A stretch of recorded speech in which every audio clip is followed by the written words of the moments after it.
For Mr. Butch Trucks, who passed away yesterday from the Allman Brothers Band. This is the Bennington Show. I'm Ron Bennington. There's Gail Bennington. Yo. And I am Ron Bennington. What's happening in your world today, Gail?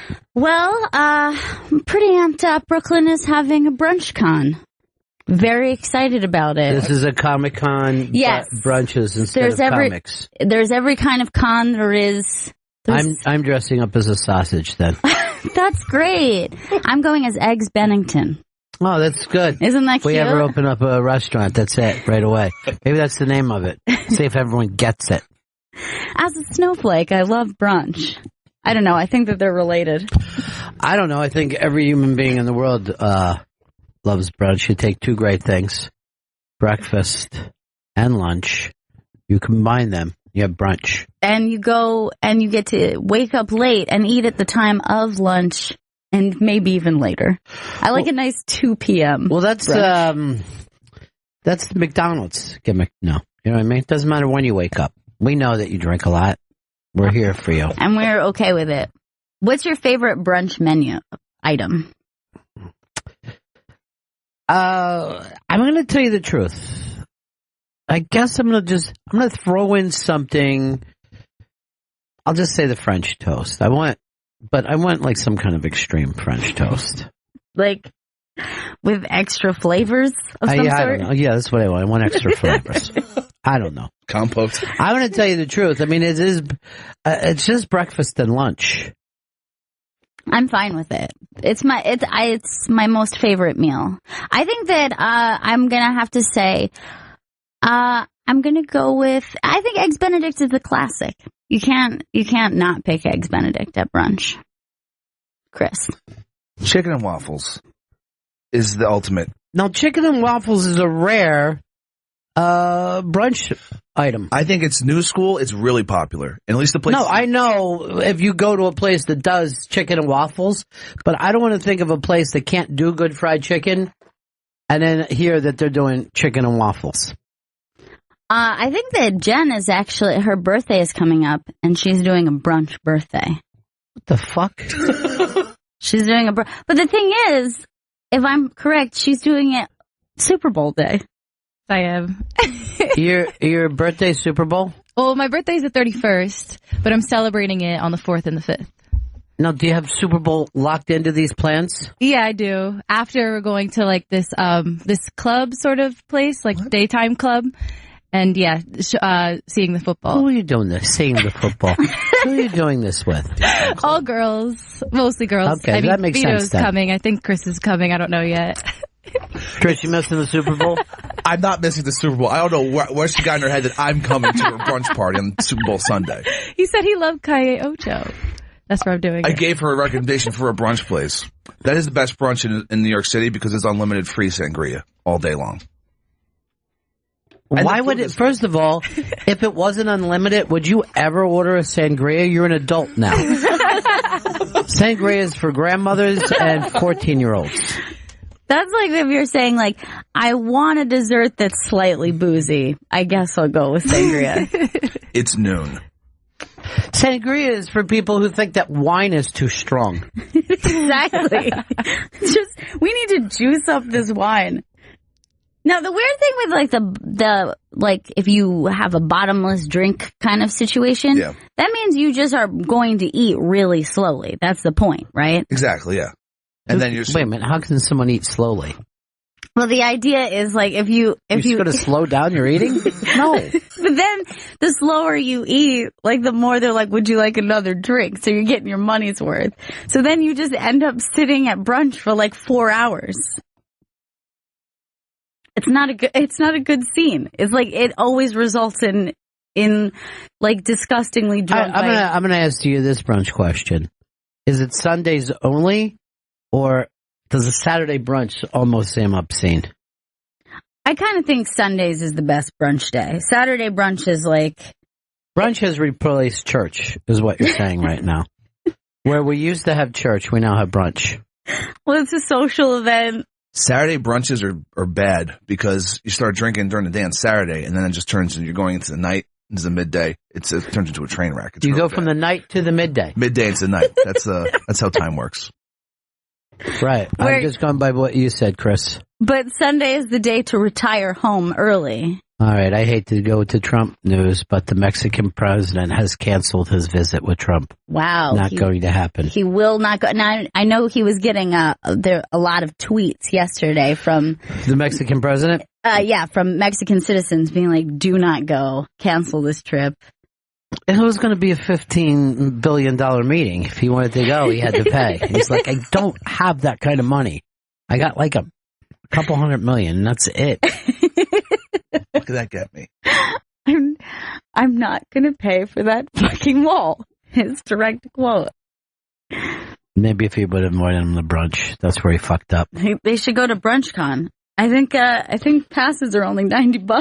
$90? Jesus Christ. Well, it's like $50, but then $90 is VIP status, and something tells me that $50 is not good. Like, you're gonna need VIP status. You're gonna be standing in a line, and you're gonna get little pieces of fucking French toast, and fucking Chris's drink of choice, wine and juice.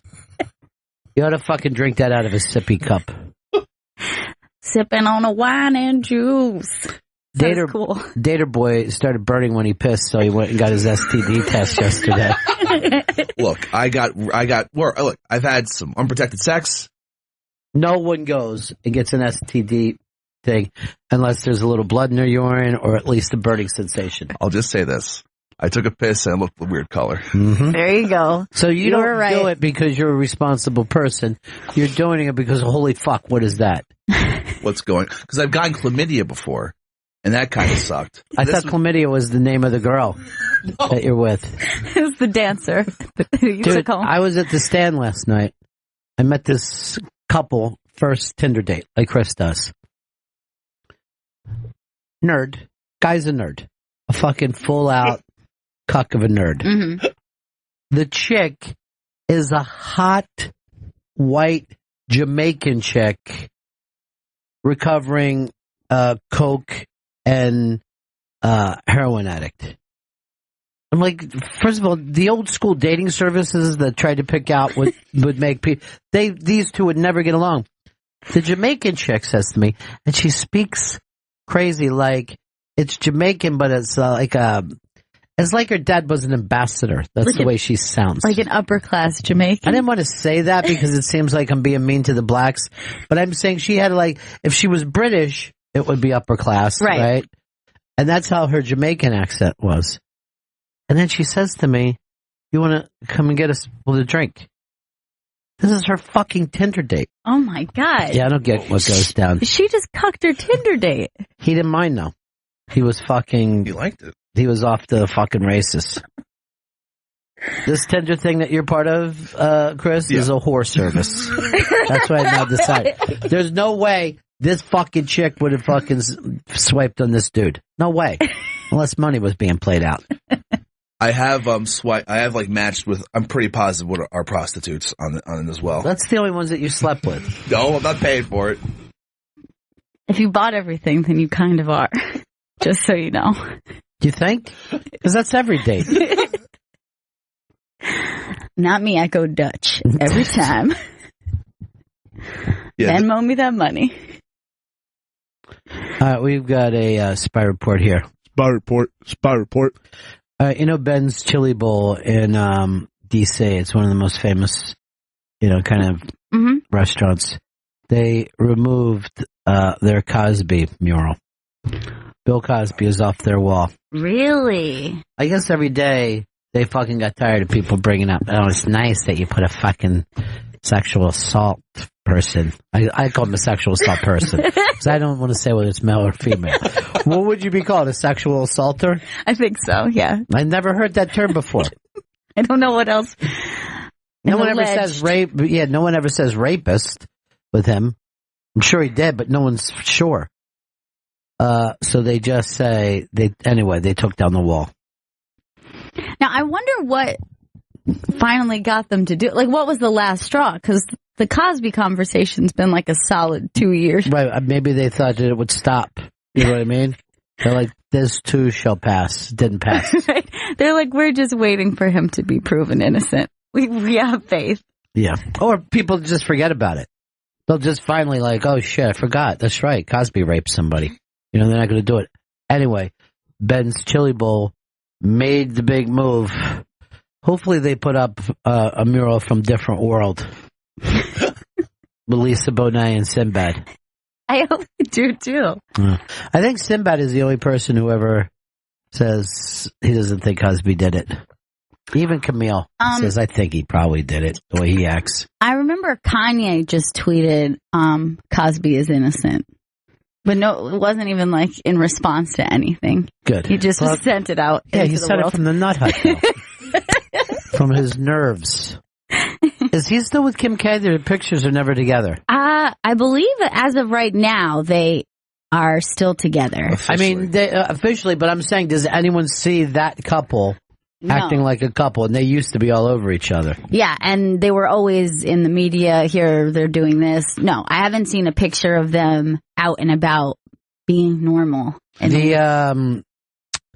The thing about the Kardashians, they can't take a hint of weakness. You know what I mean? They will fucking turn on you for weakness. And if they find it, they will crush you. They can't help it. That's what they're all about. I know they've been spending separate time on separate coasts, and they haven't been together at all in months. Since he got out of the nut hut. Who can be with a nut? She basically was like, I got to get away from this guy for a while. She said that? Yeah, those are the rumors that she was saying. Oh, you got to give me actual quotes. I mean, the rumors right now are Mexico is not coming here to Donald Trump. And Trump had already bought food for the event. He had, oh no, yeah. That is so sad. It happens to him over and over again. Looking he at tries nice to make spread. a friend. It just doesn't work. I guess he comes on too strong. I heard he put together a nice bagel spread. Well, That's he sad. should be able to. He's from New York. He knows where to call. It looked like his tie was a normal length today. Yeah, I don't like that. I like him better with the long tie. That's his signature look. Nice long tie.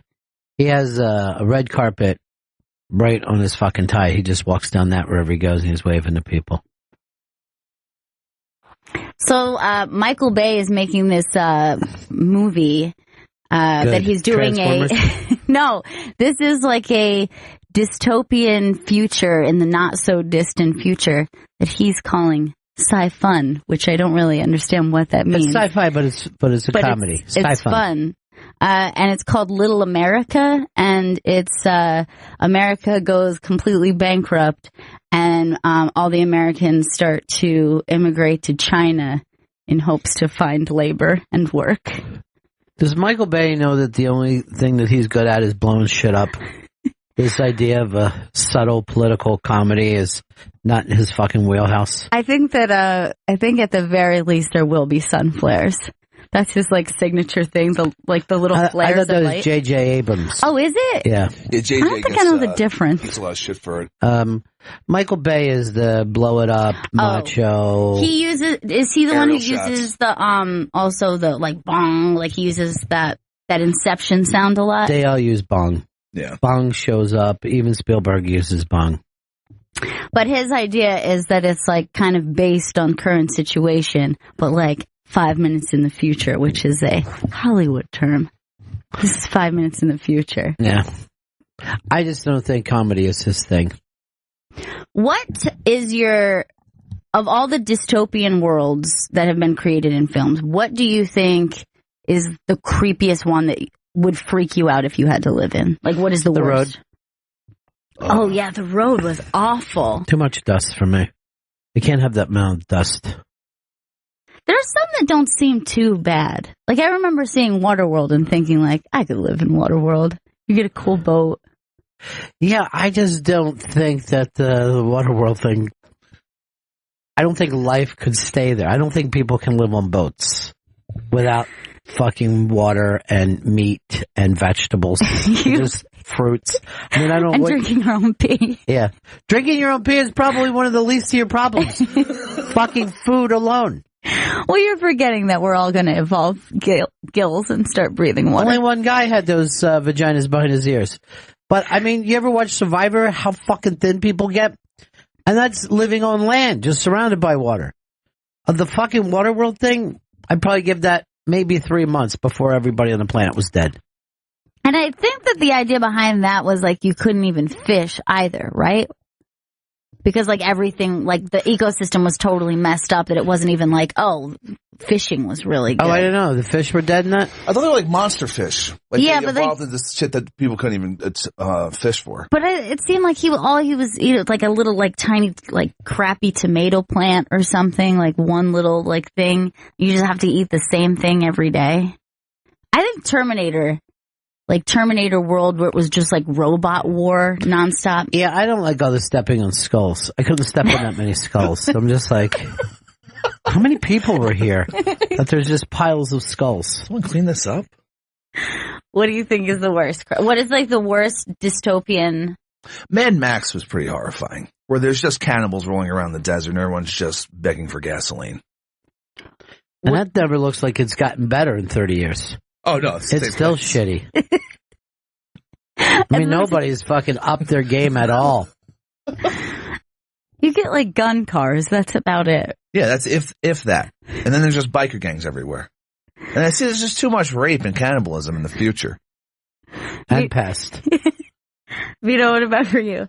Well, like as far as being involved in it, I would never want to be in a Hunger Games world where like if I got drafted, not only would I fuck over my district, but I'd die right away. And yeah, but you'll die comfortably.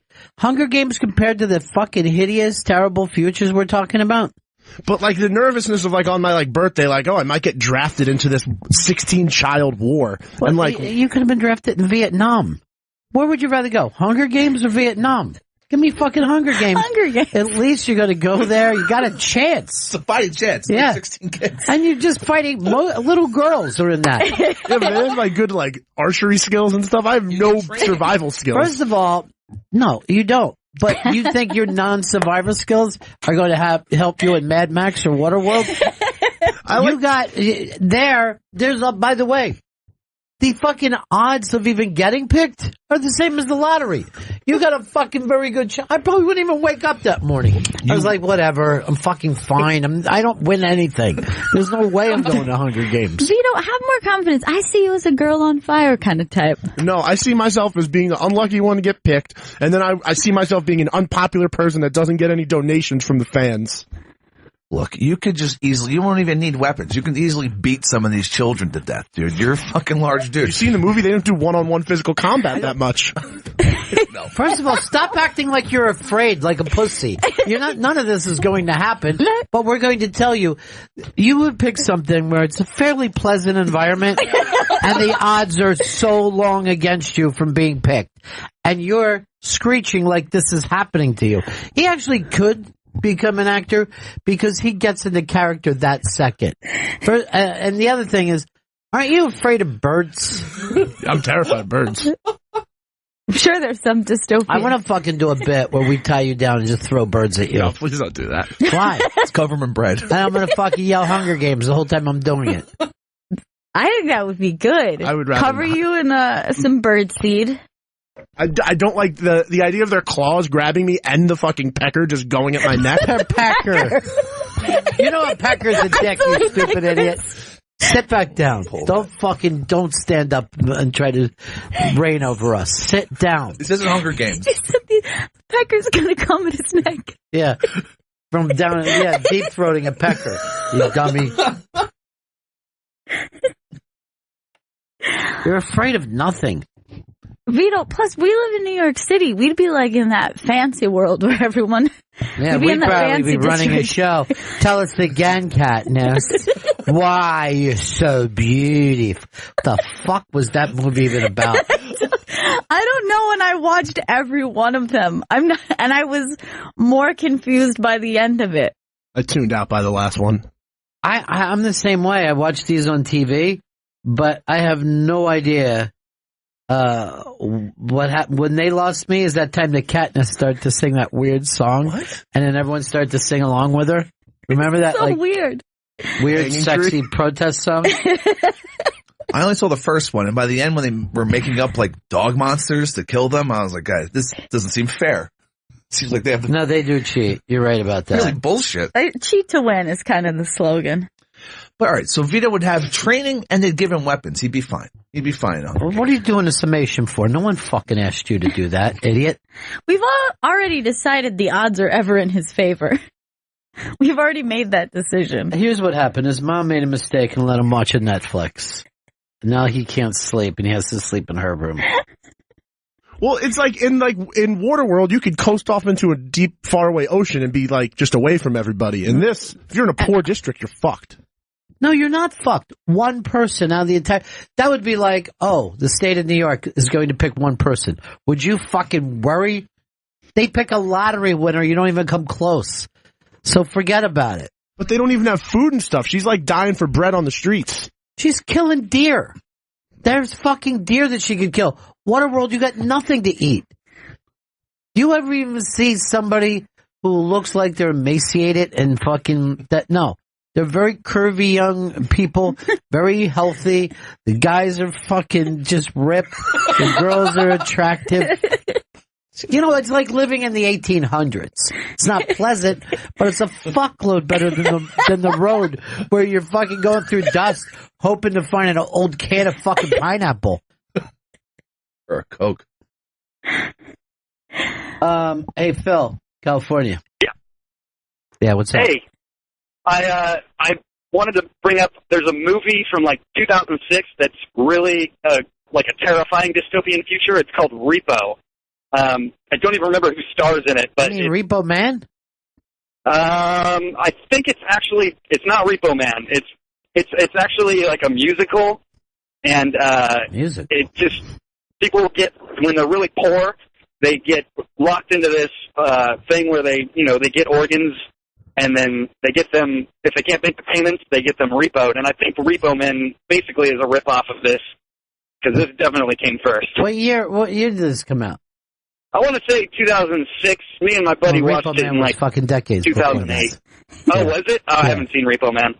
All right, so stop fucking insinuating that. He just accused Repo Man. I think you're thinking of Free Jack. Now, Free Jack was hilarious because the scariest person in the future was Mick Jagger. I'm gonna get you. And Kate's gonna help me. Doesn't sound so bad. You're gonna get... You want my trousers to fall down now, would you? I just pop a butt on me trousers. Here's Ralph. Ralph, what's up? Hey, I wanted to remind Chris that he can't swim, so how the fuck is he going to survive in Waterworld but not Mad Max? I'd hang out with the smokers, hopefully. With Dennis Hopper's crew. Yeah, they still have to be able to swim. Yeah, if you fall off your jet ski, you're screwed. There's fucking an incredible limit amount of gasoline left on the planet, and those guys are jet skiing around like like they're fucking extreme buddies. So stupid. I think the Matrix dystopian future doesn't sound that bad because you're getting, I mean, it's not a great situation, but you're getting the truth. You live in your real, true life for the first time, and they have like the sexy world beat raves. So they have that going for it. Yeah, no, all you gotta do is jack in and you're in another fucking place where you can, you're in a video game. And you sell out your friends and you get to be an actor. Get some steak, some wine. The steak is unbelievable. And then that fucking half a Hawaiian guy starts crying. You kill his brother. I think if I had to live in any dystopian future, probably Bull Durham. It's the minor leagues, Yeah, you're going to end up being the home run king there. Like, it's not great, but you can live with it. I think they should have made a bigger fucking deal when he broke the home run record. That's the part that made me cry. I'm like, come on, give him a little break. The Justin Timberlake dystopian future where everything was paid with time. And so that was fucking pretty horrible. I didn't see that. What is this? A horrible movie. That wasn't a horrible future. I think it was called Time Cop. Okay. So he has a clock on his his arm, right? Uh-huh. So that's how much longer you have to live. It's just running down. Yeah. So if you want to pay for something, let's say you want a bracelet, that might cost you 1.5 years, and you have to lock wrists and give away that 1.5 years.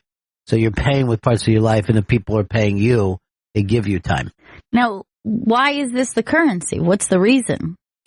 What's the reason of any of this dumb shit? What's the reason there's a water world? What's the reason there's the road? Oh, well, that one does have a reason.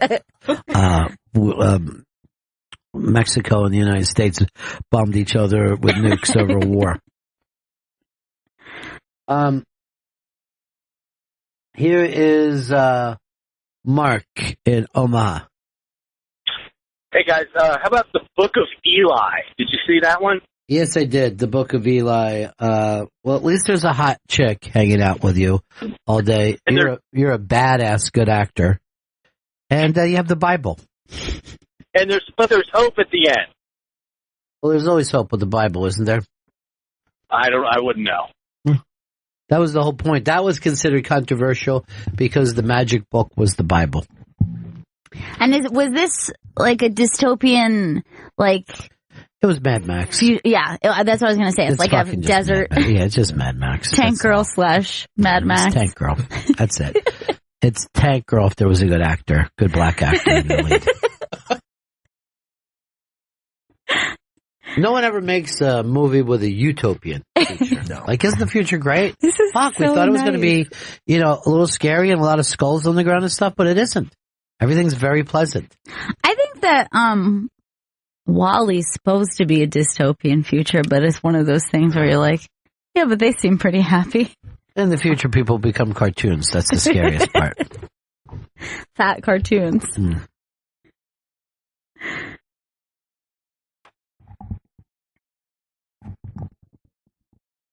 I actually never saw Wall-E. You I've never seen any Pixar movies outside the first one.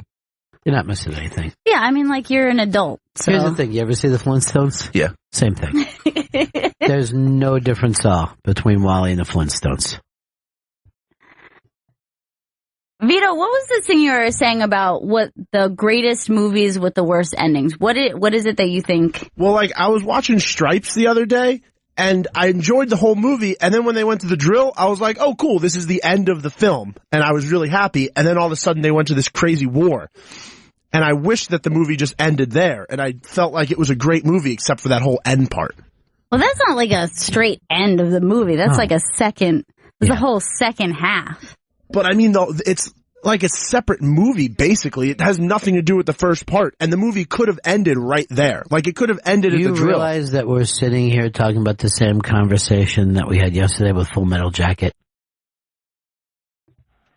No. That's the Full Metal Jacket of comedies. It's like the comedic version. You're right. I never really thought about that. It's like You never thought that an ending a movie isn't the last half. What you're basically saying is, I don't like the movie. If you don't like the last half, that's not the ending. I didn't like 50% of a movie. Yes. That gives you 50% on Rotten Tomatoes, which means I'm not going to see it. Well, Vito and I were just talking about this thing with binge culture where if you're watching a show, somebody says to you, okay, it's not great for the first couple episodes, but you're going to get into it. You're talking about 5-6 hours. I'm off Taboo because I just can't stay with it. But that's the crazy If thing. you don't get me in the beginning, you're out. I'm out.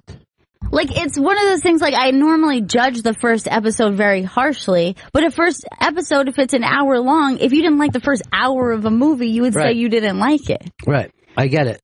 But if you look at like an hour of Breaking Bad, that's a very small percentage. That's like saying you didn't like the first minute and a half of a movie. But if you go back and watch the early Seinfeld stuff, it's not good at all. Right. And then end up becoming beloved. But it's kind of experienced in a different way because at that time you would catch it and you didn't catch it. It wouldn't feel like a big deal if you missed an episode. But let's say you were forced to binge watch Seinfeld. Right. You might be going, it's okay. I don't know if I want to stick with it. I don't know if I want to put the next 36 hours into this. You're like, I got 7 hours in. I don't really understand this Kramer character. Is he for real? Well, it took a while for Kramer to Yeah. amp up. He wasn't even fun at first. He was just a guy who lived next door. Dave, Chicago. Yeah, I think Chris Stanley would have made a good postman in that movie. Very unselfish postman. The Postman, which was Waterworld on the ground. Best thing about that is Mick Fleetwood and Tom Petty played themselves in the future with guns. Chris, what's up? Hey guys, I got to agree with you, Ron. The Road was by far the worst one. That movie came out right when I had my first kid and freaked me out for days. But in terms of like utopian future, Star Trek's supposed to be a utopian future, but it took a nuclear war for them to get to that future. But we never really find out what Earth is like because we're always out in Star Trek land. So I would really, I know it's alluded to, and I get that. And the thing about Star Trek is there's a couple of things that are, first of all, no one does what they're doing for money. They only do it for, they're taken care of. So the fact, it's up to you whether you want to follow fucking Kirk or not. People choose to be in that. I can see why you'd want to be Kirk. I don't want to see why you'd be one of the security detail. Right. Oh, Chekhov. No, forget Chekhov. That's a fucking good job. I'm talking about those dudes that don't even have a fucking name. The guys in red fucking shirts. Now, in theory, do you think a world like that could work in which people are providing services but no exchange of money? Like, do you think that that's something? There's not going to be any.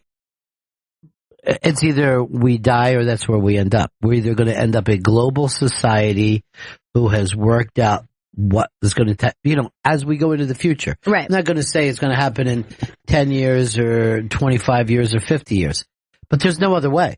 If, Trump is working very hard to bring jobs back down to where I saw him today. He goes like this.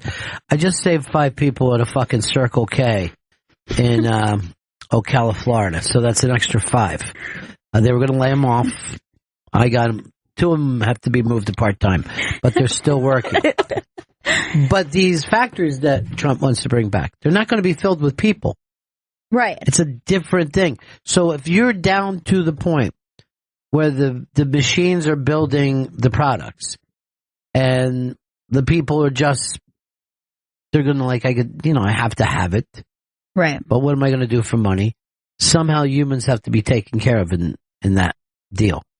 Right now, the only thing that we've ever had in this country is capitalism. So we can't imagine anything but capitalism will have a finite life. It just...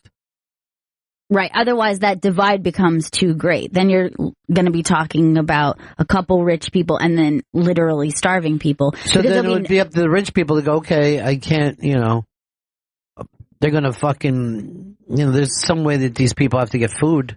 So what would be the counter to that? Like, it would be how would we coexist receiving services and getting goods without exchanging money? There just have to be some kind of provisions. And I mean, I think there still will be money, but people will just, you will just make whatever money there is a year will be allotted to each citizen.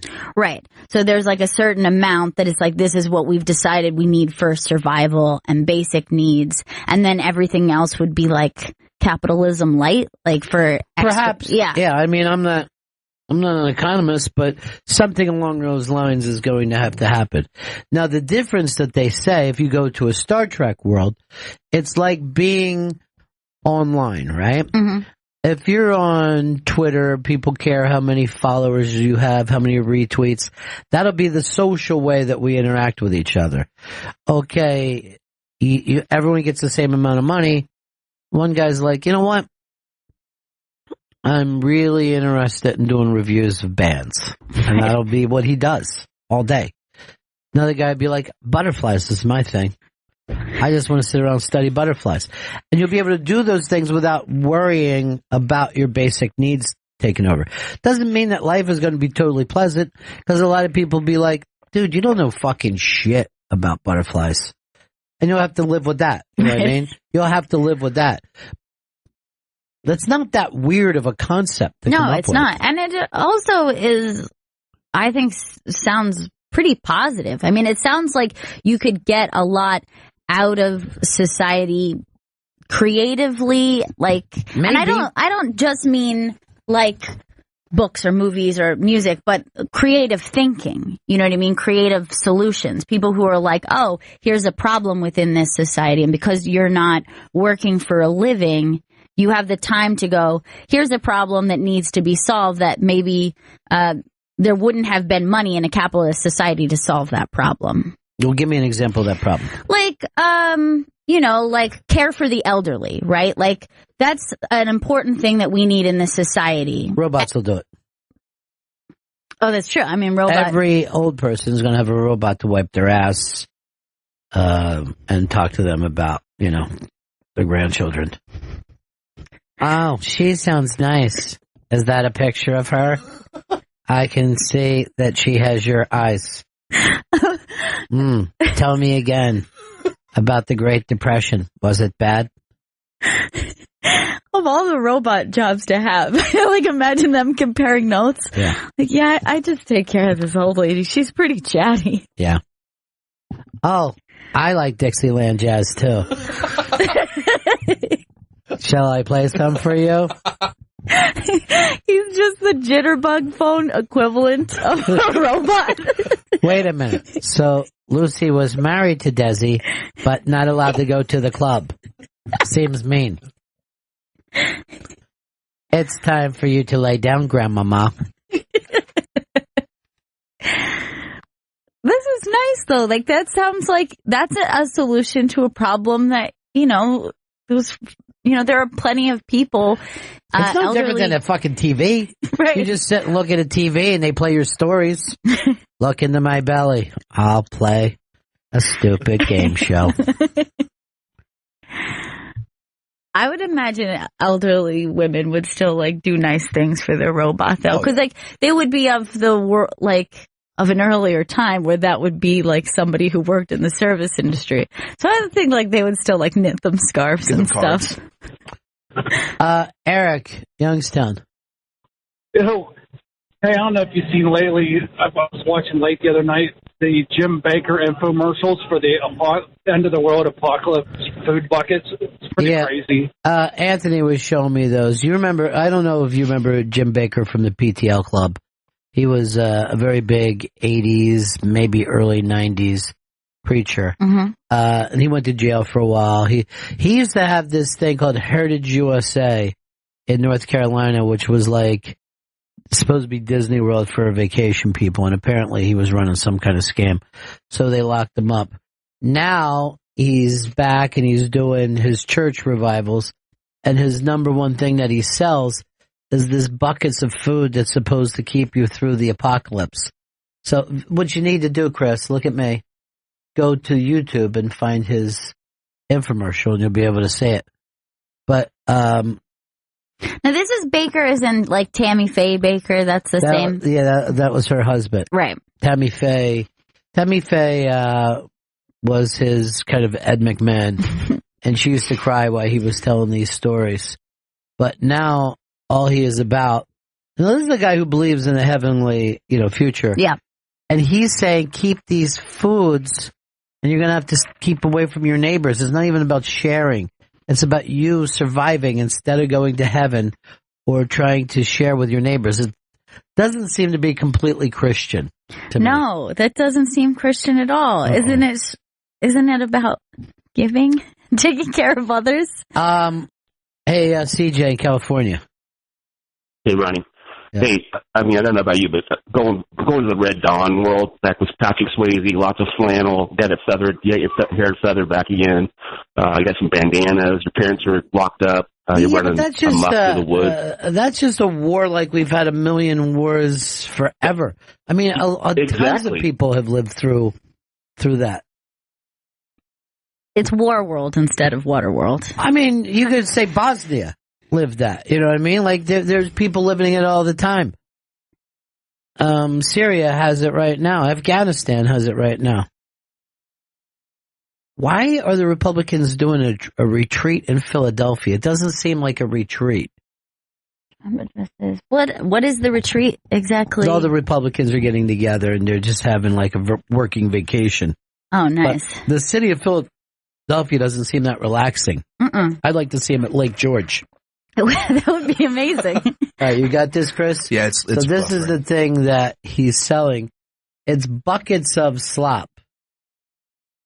This is a parody thing, Chris. You're fucking high as shit. Let's go over here to Mac in Connecticut. Hey, Mac, what's up? Hey, man. How about the movie Brazil from like 1982? Barry Gilliam. Yeah, I couldn't live there.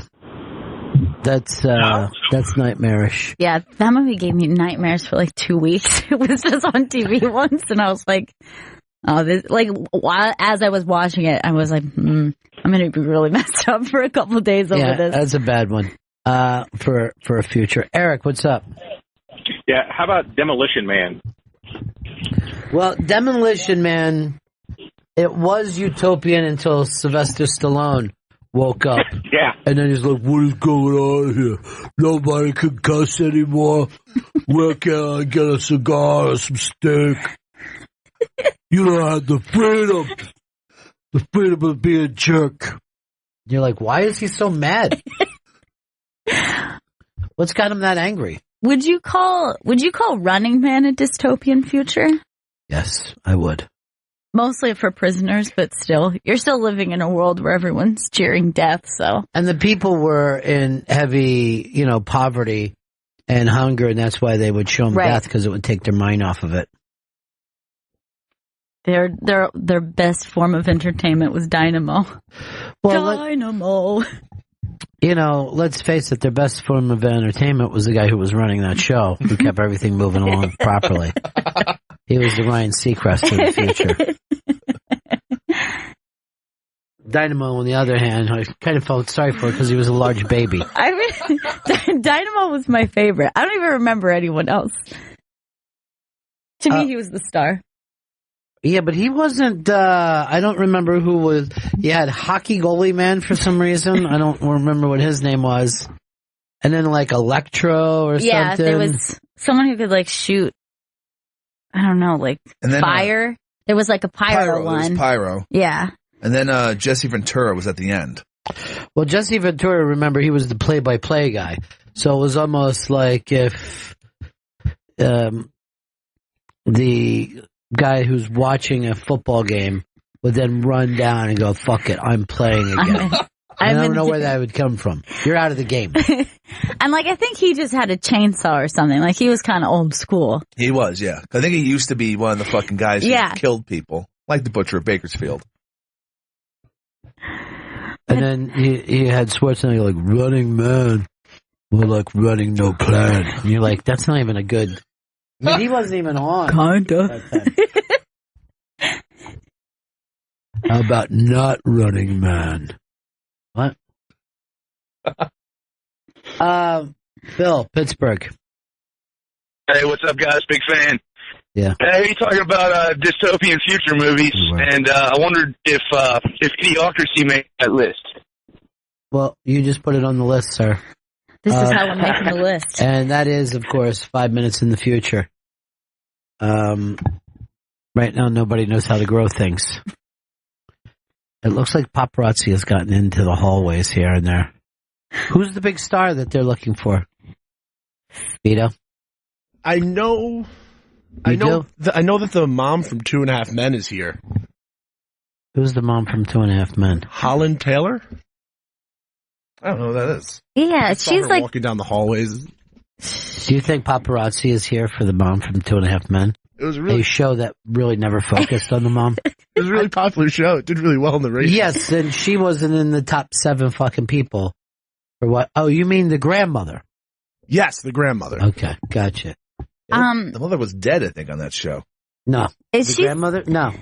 The mother was divorced on 2.5 Men. Is she still dating Sarah Paulson? That's the last I heard, and I would just like to say congratulations to you. I know. Very nice get.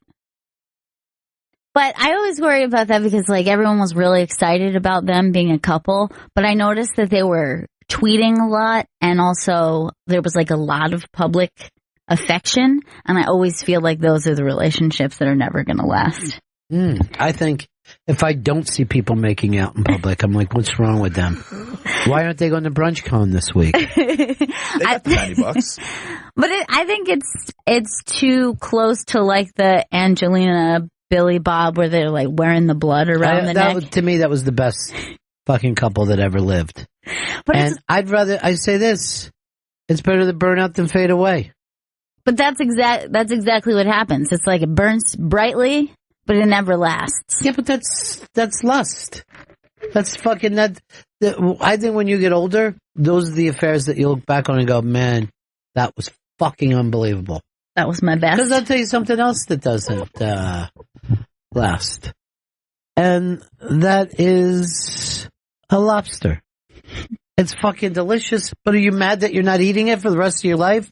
Or are you happy that you had a surf and turf night? Oh, I'm so happy.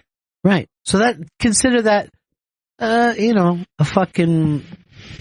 wonderful thing, a wonderful meal that you had. Maybe in our new dystopian future that may or may not have capitalism, let's do away with monogamy.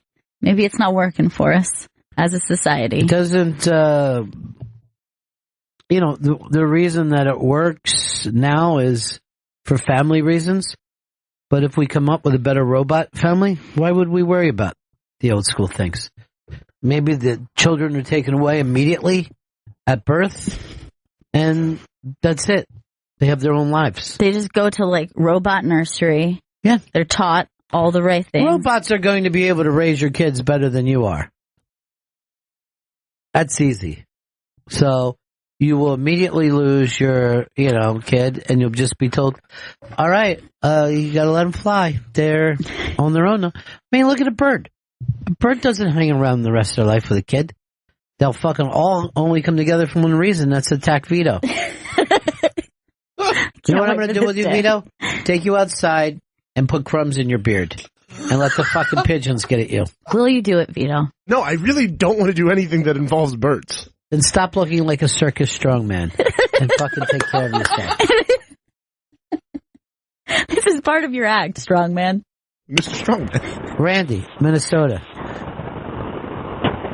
Randy. Ron, death rate 3,000 for a dystopian movie. I don't know if you've heard of it or not. Well, first of all, you go all the way back to the initial death race that had the great David Carradine in it. Oh, yeah. I don't know if there's going to be some kind of a race in the future. I don't think you're going to worry about it. It's kind of like Running Man, where it's just, it's just distraction for people because the world's all fucked up. You paint a picture, Chris. I don't know why you're not a critic. I don't know why. You're really fucking good at it. Thank you. Chris, when are we going to get you these swimming lessons? The water world thing reminded me. Are you worried about me? Yeah. Let's first let him pass his fucking STD test before I put him in a pool around children. I don't want to get a gonorrhea in the pool. Which one do you think gave you fucking I feel like girl number one might have done it. Because it was like the first time I met her. And then, she says unprotected sex with him like a couple hours later. Yeah, but if girl number one gave it to you, then you have just spread it to all of the other girls. Then I'm in a world of shit. No, they are.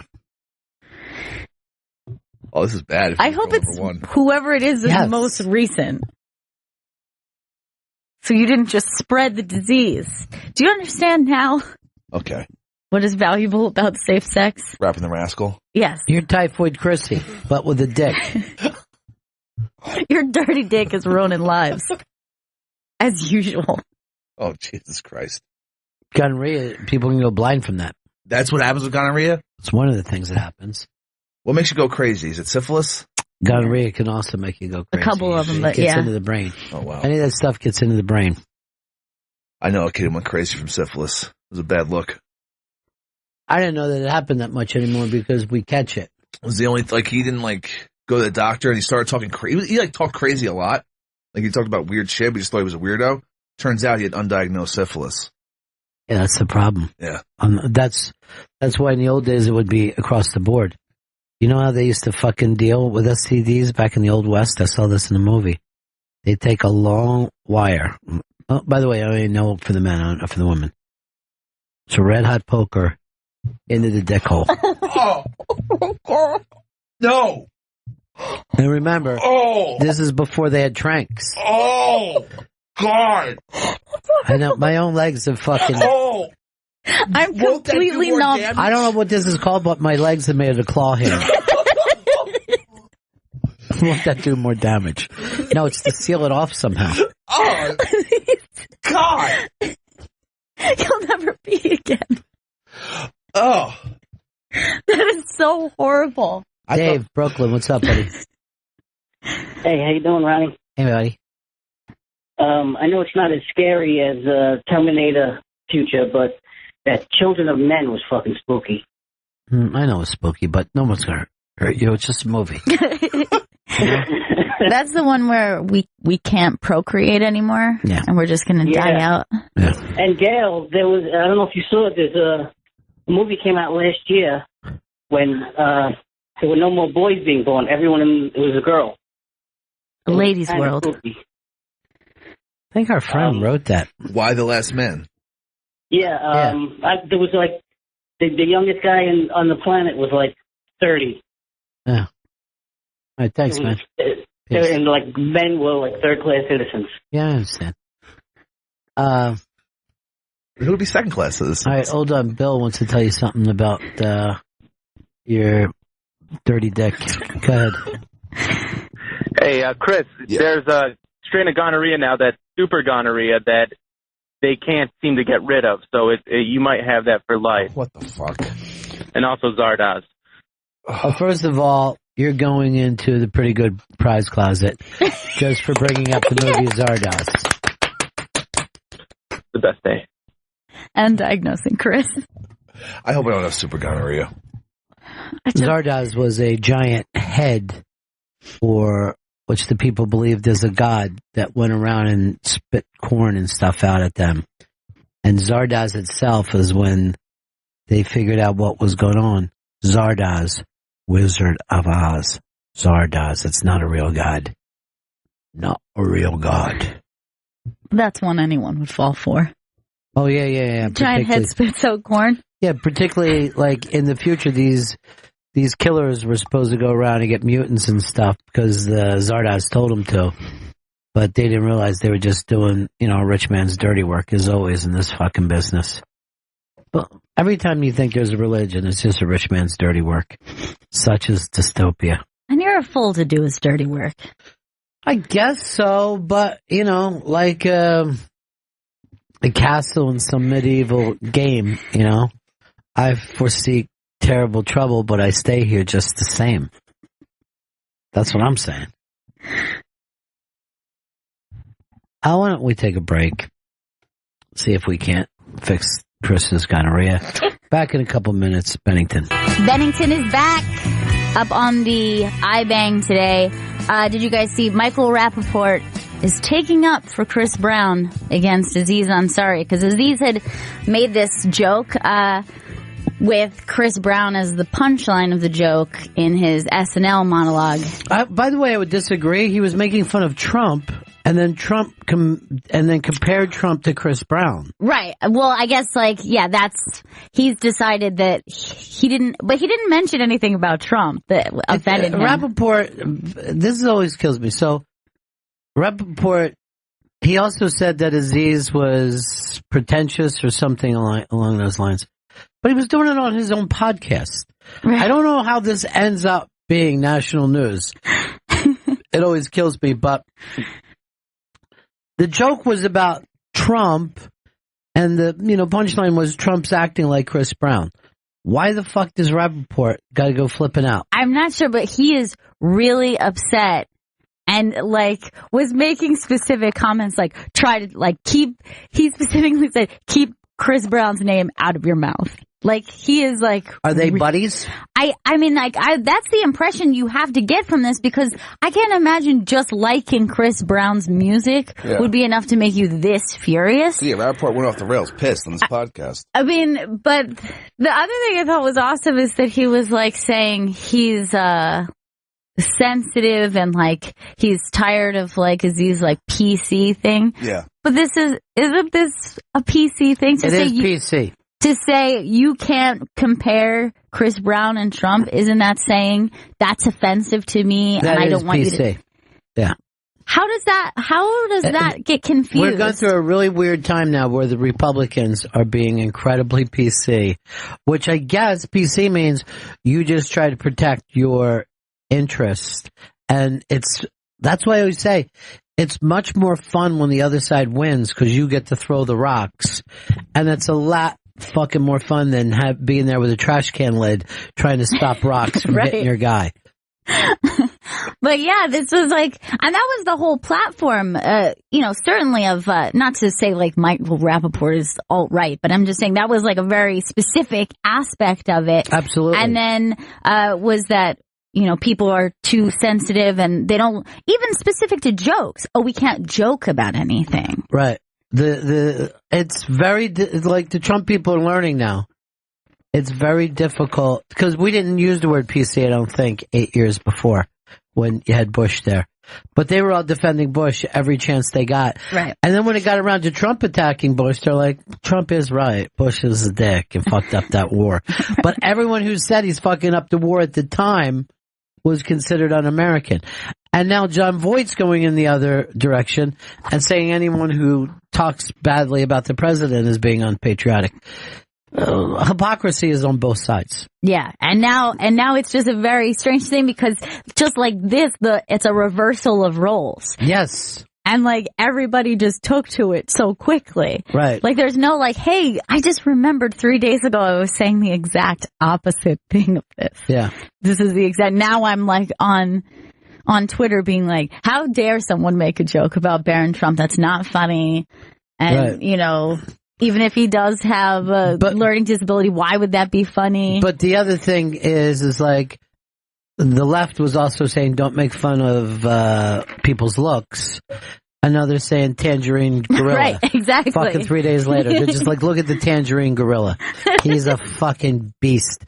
And his children are fucking incestuous with each other. I was like, why did you get so on PC? What are you so angry about? Yesterday I was walking in my neighborhood and there was a group of teenagers and this girl started arguing with a guy and she's just like, you have a little dick and that's why you're upset. You have a little dick and that's why you're upset. And all of a sudden this girl who's just like nose ring, like very like, just like kind of like appears behind her and she's like, dude, we shouldn't size shame, okay?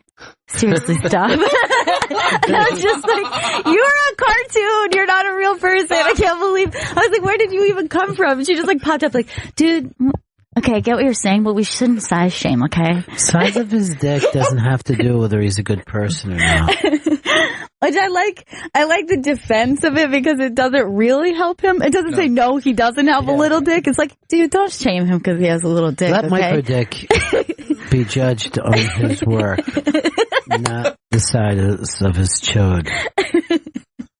I just ran into Adam Shine in the hall, who does the CBS that other pregame show, and he gave me his winner.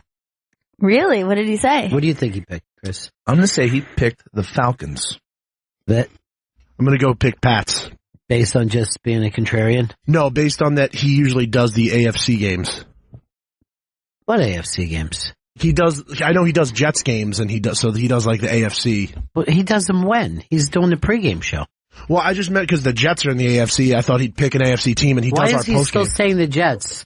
The guy, I watch him, he does a 9-hour show on Sunday mornings as a pregame. Now you're saying he jumps out and does the Jets games after that? I've known him as the Jets postgame guy. Oh, you mean on the local? On SNY, yeah. Yeah, he hasn't been on SNY in fucking years. And Jets hates the Pats. Not the Pates. Although that would be smarter to say Pates.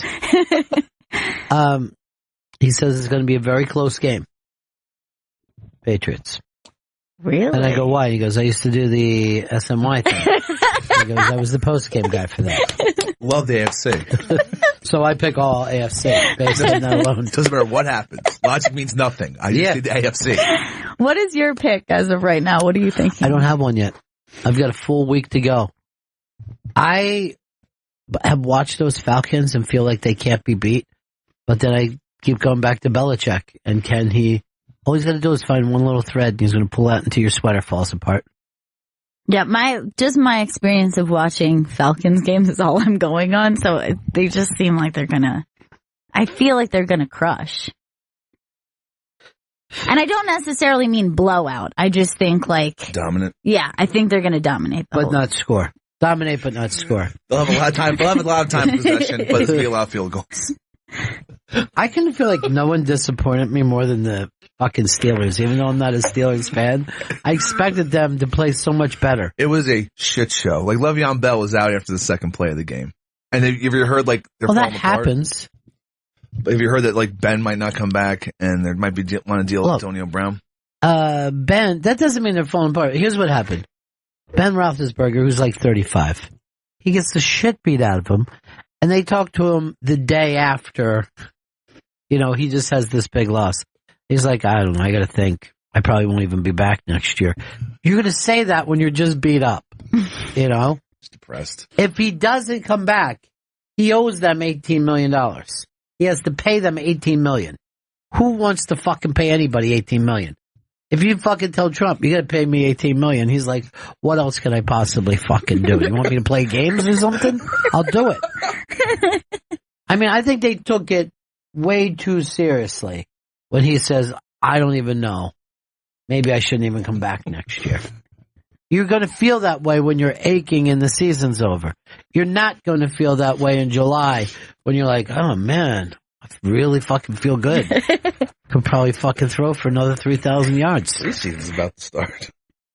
Do you disagree with me, Chris? No, I mean, because you set that out there and then you haven't said a word. I didn't realize he still owed $18 million, but I feel like he's just tired of the team because his O-line sucked for years and he's gotten this shit kicked out of him. So I mean, so is every other fucking quarterback in the league. But he's got 2 rings and he has all the success. That isn't all the success. 2 rings isn't all the success. You're not it's a million times more successful than whatever 90% of the other quarterbacks. No doubt. But not more successful than the elite quarterbacks. And he has a shot to be in with the elite quarterbacks. He definitely has that shot. And what else is he? I mean, he has the rest of his life to be retired. It's not like he has head problems, His fucking body hurts.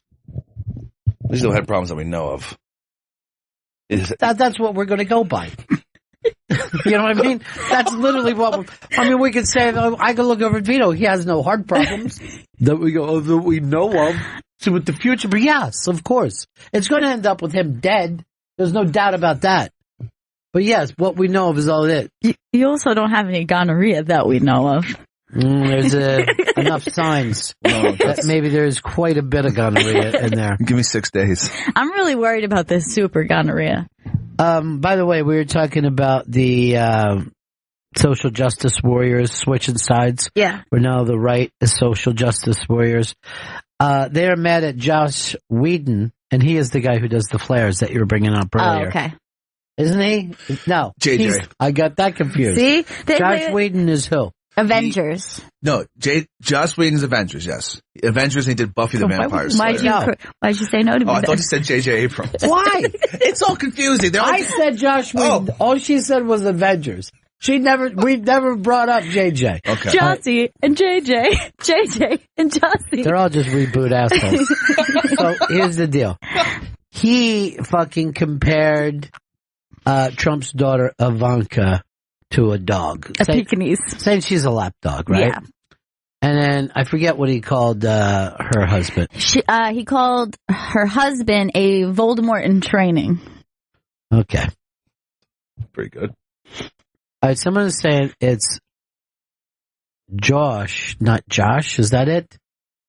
How do you say it? Joss. I said Joss. Joss Whedon. Yeah, what did I say? Joss. Didn't you say Joss? I don't know. None of that matters.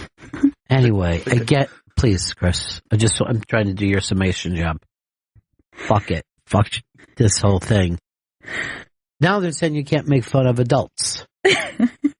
The social justice warriors are on the right. It's insane to me. New snowflakes. Pretty right snowflakes. But they are precious. He posted a very creepy picture of Kushner just staring at Trump. That's the Voldemort in training pic. Well, it is an extra sly photo. But yeah, now he's getting a lot of heat over making that statement. I've been noticing a lot of people, just like people, not, celebrities or artists or anything, but just regular folks on Twitter and Facebook just being like, can everyone stop talking about politics? But the answer is no. Like, it's just what's going on right now. It's the only story that's going on. It's the only thing. 10 times bigger than the Super Bowl. The Super Bowl used to be, even I brought up the Super Bowl and I was like, I don't know. One of those teams will win. Doesn't matter, does it? Trump's on. Yeah. Trump's on TV right now, and he wants to waterboard people. I really don't think it's going to go away either. I think it's going to be such a unique presidency because I think we're going to be completely aware of what he's doing and what he's saying and decisions he's making, whether or not you agree or disagree. He's on TV or the internet constantly. He himself is. I also think he's doing an unbelievable job in some ways. Like the business stuff, which I've never seen a fucking president pay attention to business and call out regular things. That kind of shit, the one thing that you wanted him to do was be totally different. He is. He's 100% different than anybody else. I'm wondering if the majority of Trump voters already are off to like a good feeling about it. I think a lot are. You think most are like, oh, cool, this is exactly what we are anticipating? I think they wanted to tip over the government, and they've got a chance to do that. Now, do you think that what do you think their concern level is with the wall? Because they were guaranteed they weren't paying for the wall. They want the wall. And they don't care who's paying for it. They don't. That part wasn't so important. No. It doesn't bother them. It's going to be tax money or doesn't. They're eventually going to pay for it. That's what you're going to say. You're going to get your money back. You know what I mean? It's like if you're going to buy a fucking half ounce of pot. Sure. You might have to put the money up, but then everybody's going to pay for it. Right. You're smoking the savings. You're still getting your chance to put a wall up and keep people out. And that's what it's all about. Whether it's Berlin, I would like to see the wall go up against Canada too. And it's not so much that they're coming over here, but they're looking at us a lot. And I'd like to have some privacy. If you don't want to put up a wall, I'd like to put up a long curtain. That would probably be, less expensive. I don't think it could look nice. Well, it's going to be a really nice curtain. Like a red velvet? Expensive. Yeah, I guess red velvet is that the best you can do? Red velvet. Crinkle curtain? Crinkle curtain is nice except for the summer. And then it's going to reflect back on us and probably start a lot of fires along the border. I worry about the fires. That's all I care about right now. I'd also like to see a wall put up in the sky so people can't look down at us. I guess that's a ceiling. What I'm looking for is a long ceiling for our country. This is a great idea, and I don't know why he didn't think of that. The moon is going to pay for it, too. Because it benefits the moon. They have to shine less. And then we can also, on that same ceiling, we can show movies. So if everybody in the country wants to lay on their back, we could probably put on Grease 2 or Red Dawn, which we were talking about earlier today.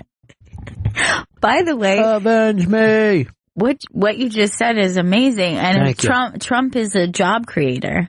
What if one of the things he pitches is drive-in movies, like all along the wall, set up projection on the wall? It's a job creator. But businesses. I want to open up a drive-in, and I already have the name picked out, Drive-In Miss Daisy. And what I want to do is always just show the movie Driving Miss Daisy 24 hours a day. Well, we can't. I guess it's 12 hours a day. Can't show it during the daylight unless it rains. But sorry. Anyway, Drive-In Miss Daisy would be the name of it.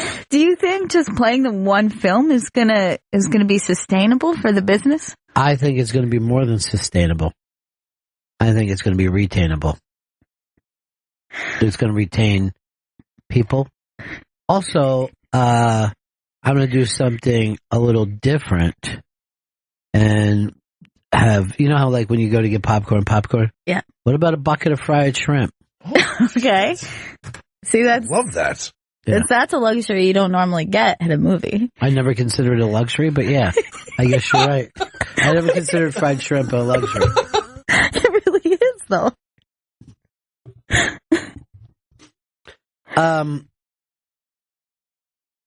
Someone wrote in, why would we care about the Dow? It's just rich people making more money. Well, first of all, that's my money being made, so that's what I'm saying. Some of the things he's doing are good. But yes, if you looked at this room, right, like when the Dow went over 20,000 yesterday, that helps me, right? Does it help Vito? No. Yeah. So it doesn't help why anyone would else. Vito? Yeah, why would Vito? So unless you're in the stock market or have a big 401k, you're like, well, I'm still the one without. Whatever. Just look, the Dow's good. Feel good about that. 20K. Yeah. And that was record breaking, right? It's never really hit the. I don't think so. No. No, it's always been 19. Now it's 20. Everything is better. It is. It's a new world. Everything's changed.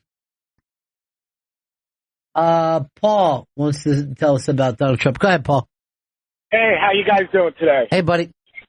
Hey, I'm 62 years old. I own my own small business. I voted for Donald Trump. And yes, I'm very happy the way things are going, and I hope they continue that way. Tell us what he's done so far that makes you ecstatic. Well, one of the things I like is that he is very transparent. I like the immigration bill that he signed. Yeah. I like the fact that he is going ahead and building the wall. I like the Trump bump with the Dow Jones, good for business.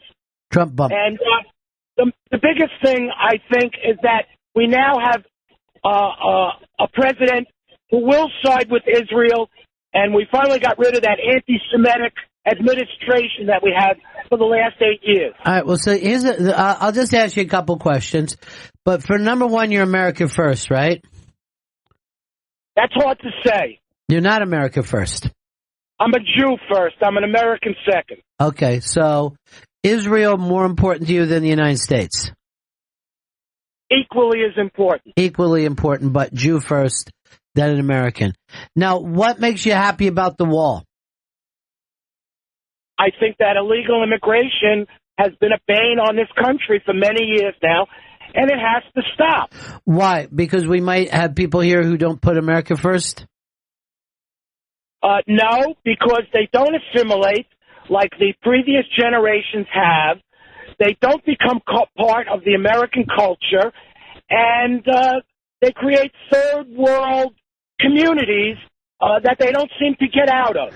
All right, so, but don't you think that, and the idea of assimilate, doesn't that usually just take a generation? I mean, doesn't... Well, not in the case of the Jews, who still are very tribal. True. Well, that's a Hasidim. Yeah, okay. All right, and the reason that we do live tribal is because of anti-Semitism, and if you don't believe that that's a reality in this country, in this world. Oh, absolutely. I do believe there's racism in this country. Absolutely. I don't consider anti-Semitism racism. Why? I think that racism is looking at different skin colors, different eye shapes, and forming stereotypical opinions about them that unfortunately many of us have been brought up into. But as we grew older, we learned the wrongness of them. Right. You can't tell a Jew from the outside. But as soon as you mention that you're a Jew, all of a sudden half the room gets up and leaves. Really? So you've been places where half the room has walked out because you were Jewish? I'm saying that as a metaphor. Okay, just as a metaphor. Have I experienced anti-Semitism in my 62 years? You bet your sweet fucking ass I have. Okay. So it does exist, but it can only be stated. You can't see a Jew coming. I don't think so. It would be like saying you could see a gay person coming. It doesn't work like that. I don't know. I mean, a lot of people have seen gay people coming. Normally other gay people. But, yeah, okay. Yeah. If you're a Hasidic Jew, yes, you see a Jew coming. If you're a flamboyant homosexual, yes, you see a homosexual coming. Yeah. No, and I get where you're coming from, and I understand what you're saying about anti-Semitism, but you're drawing a line between anti-Semitism and racism. Why is one very, very bad, and then why is another one a cautionary thing that we do in order to keep certain people away because they don't assimilate? Well, Gail, I didn't say that racism is okay. Racism is very, very bad.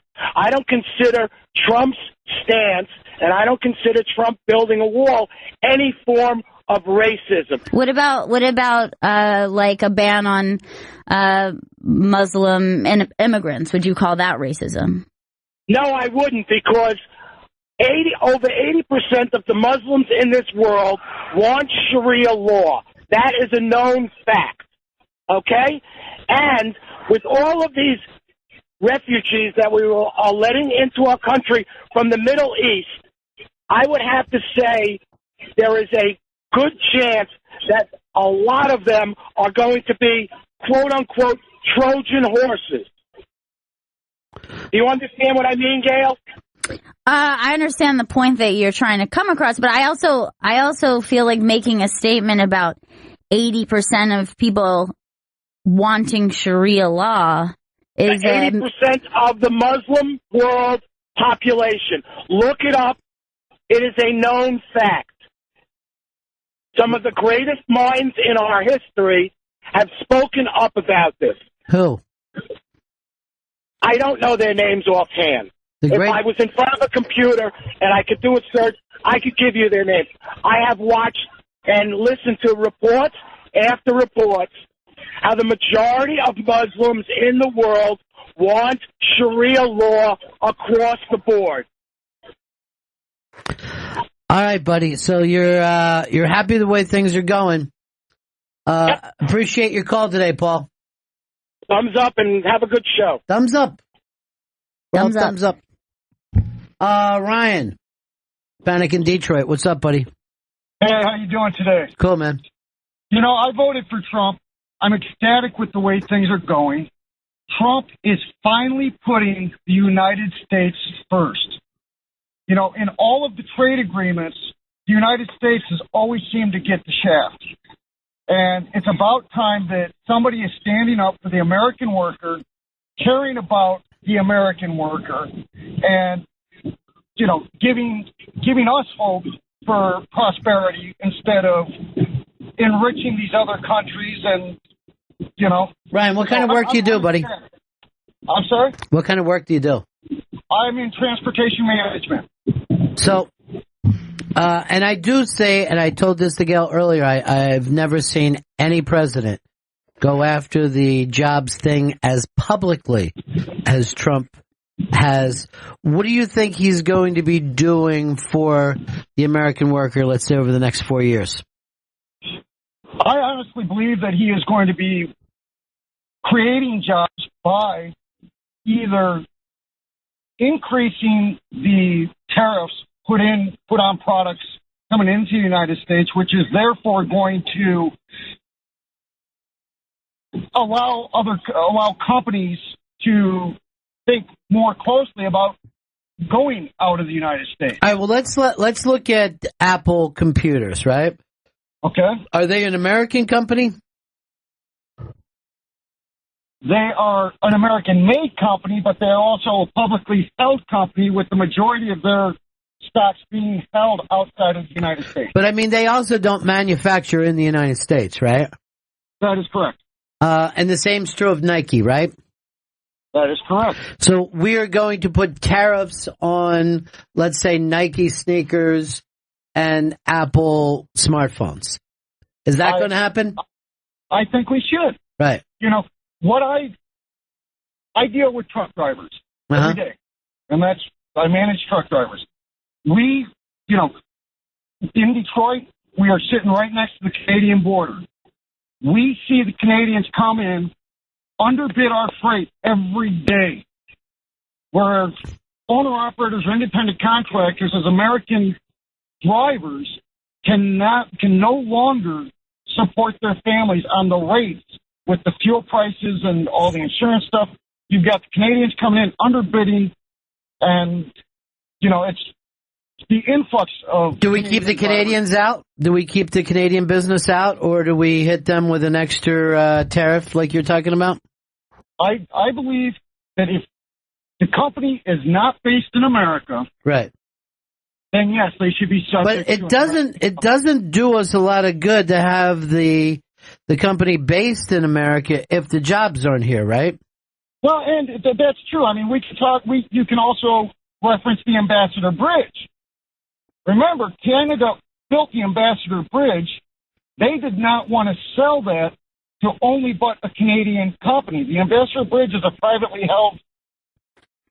It seems like most of your beef is with Canada.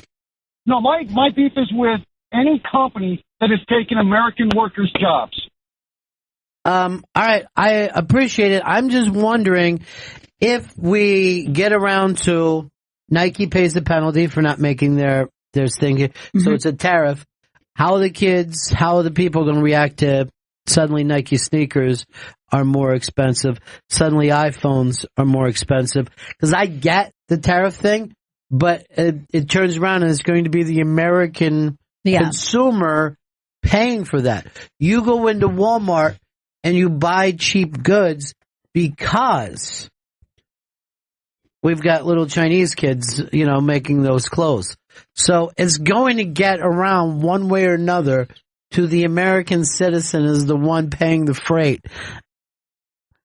But to go back to my initial thing, I think Trump has done an amazing job of playing to his people since the beginning. Here's Jeff in Iowa.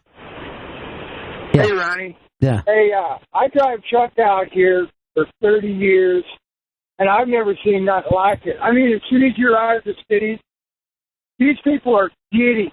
I mean, they stand around and talk about him, and the more crazy stuff he does, the more excited they get. It's like a big fuck you. I mean, I've never seen nothing like it. No, I think, and Gail brought this up, that this is TV entertainment now. Like, people do talk about Trump, whether you are a big Trump supporter or an anti-Trump guy, almost constantly. Almost constantly. Never saw anything like it in my life. And it went that way through the election, right up until he was inaugurated. And I'm feeling like this is going to be the new normal. I think this is the way we're going to experience politics now. Omar in Alberta. Omar. Hey, Paul. Hey, how's it going today? Cool. Good. I just want to comment on the fellow talking about 80% of Muslims believing in Sharia law. Yeah. That's fucking ridiculous. Like, the Sikhs believe in Sharia law. The Sunnis do not. So where's he getting this 80% number from? Where does anybody? He got it from some of the most intelligent thinkers in the world. Yeah. Holy okay. But also the thing is, well, first of all, I really enjoyed his call. I thought he was a lot of fun. But when he said I'm a Jew first and American second, I think that's an interesting thing. I think everybody's always about whatever their group or personal interest is first, and then an American second. We're not, Americans first. The gentleman that was like, saying that he was working in the trucking business and was only worried about competing with Canadians. Nothing else. And we all get that way. I've always been a freedom of speech guy. It also benefits me pretty quickly. Here is, here's Eric in Kentucky. Eric. Hey, y'all. I was a Trump supporter. I'm pretty happy with a lot of the ideas of things that a lot of the people have mentioned. With, I guess, America first, when you hear things about America being responsible for 70% of funding of things like NATO. And, I understand why those things were put in place, when we, years ago, had so much more. But this idea that we are the biggest, best, most powerful country in the world nowadays, I don't think is exactly true, and I don't think we should be responsible for those same levels of commitment that we were in the past. So that just makes good sense to me. So I'm on board with that. What I agree with that other guy that I don't think the wall or the stance on immigration is necessarily racist. It's an unfortunate thing that a lot of radical Muslims are kind of. But there's nothing. There's nothing about the wall that's going to stop radical Muslims. That's not I going to help understand us. that. Yeah, I understand that. I was kind of putting those two policies in together: the wall and the stance on Muslim immigration. But it's unfortunate with the radicals disguising themselves potentially, I understand, as the quote unquote moderate Muslims. I don't know about that 80% statistic, but I do know that there are some things still in the Quran that don't exactly show a level of acceptance of others. So what I kind of look at a lot of times on that stance of immigration against Muslims is we're somewhat, and I know it's not as cut and dry as previous wars, but we're somewhat at war with a certain sect of those people. And it's unfortunate for the rest of them, but I just look at how many Germans or how many Japanese people or how many Vietnamese people were allowed to just enter our country during those wars. And I understand it's different, but that has to be considered at least somewhat. Yeah, there is a big difference if you said that we were going to keep Iraqis out during the war and people who feel a certain way. Let's say the Germans were a Christian nation during that war, but we didn't keep Christians out. Not that they were a Christian nation, but at the end of the day, they were pretty fucking close with those Catholics. And we know that there's nothing but Lutherans running around over there. Here is Wayne in Toronto wants to talk about the call we had earlier. Go ahead, Wayne. Hey, Bennington. Hey, buddy. So the trucking industry, you want to bitch about the Canadians, it's called NAFTA, North American Free Trade. It's the same on the Canadian border as the Mexican border between U.S. We can haul a load in and one load out, and they do the exact same thing. It's not, we're not fucking you, you're not fucking us. It's the way we made it. Now, do you think some of that stuff is going to hurt Canada? Because he wants to turn around Trump, I'm talking about, and renegotiate every deal that we have. Oh, it could, yeah. It's scary that way, it really is.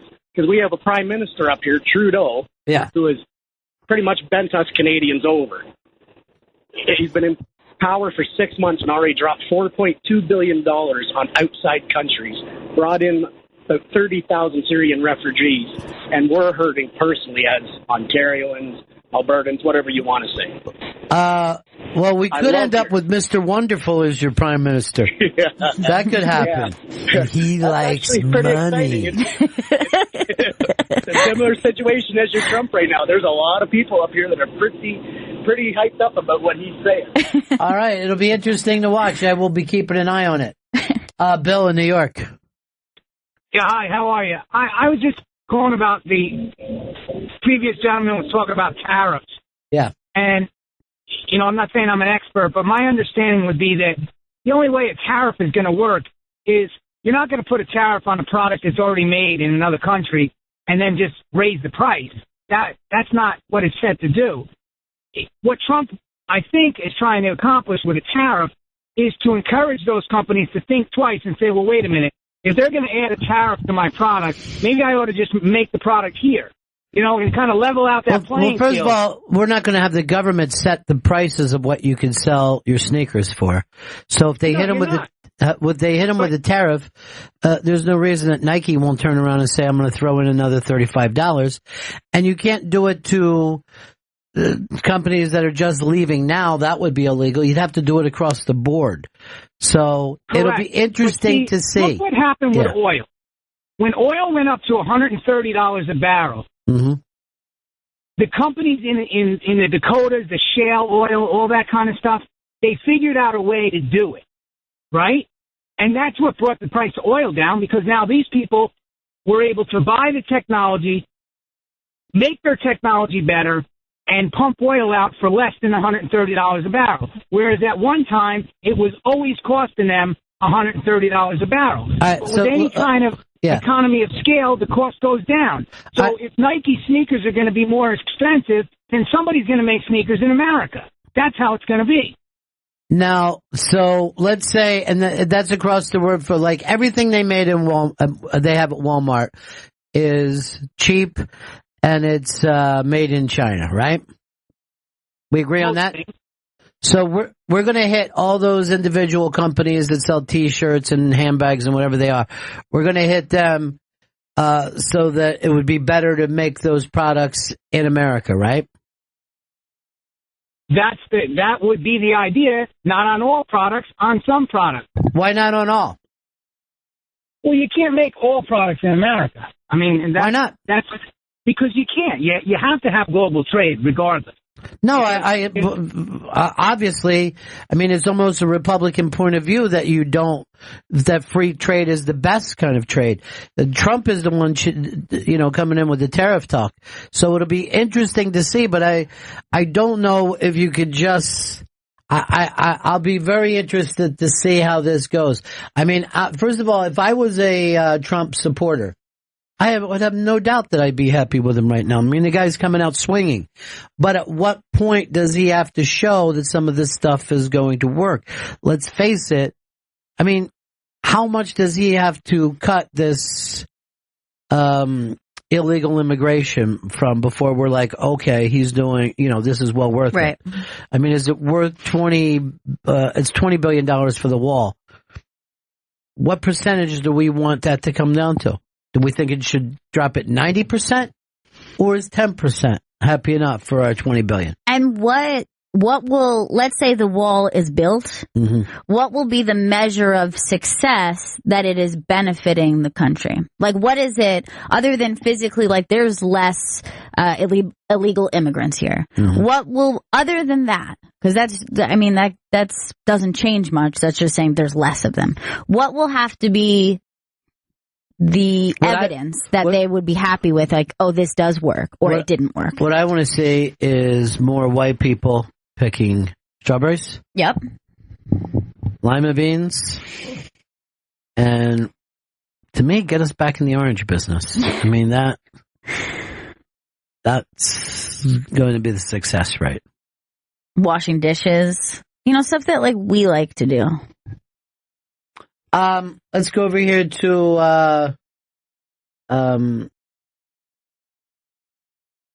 let's go to Carol in Maryland. Carol, what's up? Hi. I just wanted to respond and say, as a Trump supporter, I'm optimistically happy about what he's doing and where he's going.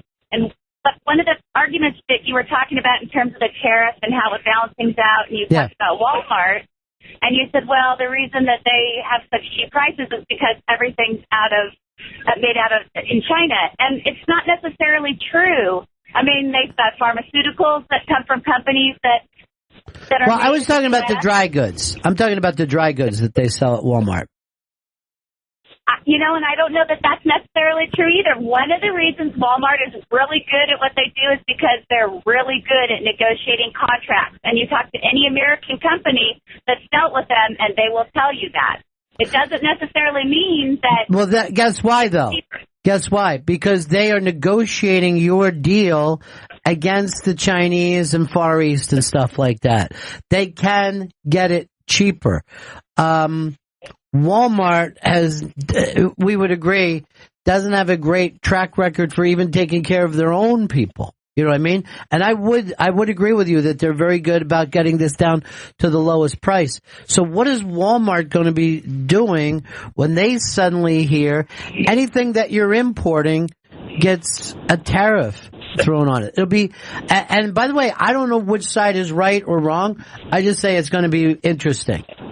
Okay, then we would agree, because it sounded like you were taking the position that, well, if there's a tariff, then prices are automatically going to go up, and it's going to be, are we going to be able to afford those products? That's one option, because it's economics and it's a science. And as we all know, sciences aren't a pure thing, but I'd like to think that jobs are going to come back to the U.S., and that's the way the science will shake out. Now, do you think the manufacturing jobs are going to come back to the U.S.? That's the hope. Yeah. Because that seems to be what's gone. Well, here's something that I would say is a concern. And by the way, this is just going to be part of the future. And because I come from an industry town, and I know what it was like to see the factory ships, the amount of people that will come out. I know what it was like to see a ship on the Delaware River, dock, how many people would come up. Because of robotics, there's far less humans working in those factories anyway. There's not jobs in those factories the way there was in the 1960s. I mean, you're probably right, but that's not the only thing that makes people go overseas. I'll give you, within the U.S., there's a mass accident that lasted over the last 10 years out of the state of California. A lot of the manufacturing companies left and went to other states. And that was all because that government there made it very hard to do business, whether it was a tariff, not a tariff, but a insurance cost to do business in that state. There's a lot of factors. All right. So first of all, you're saying that you now want the federal government to step in and tell the state government what they can do locally?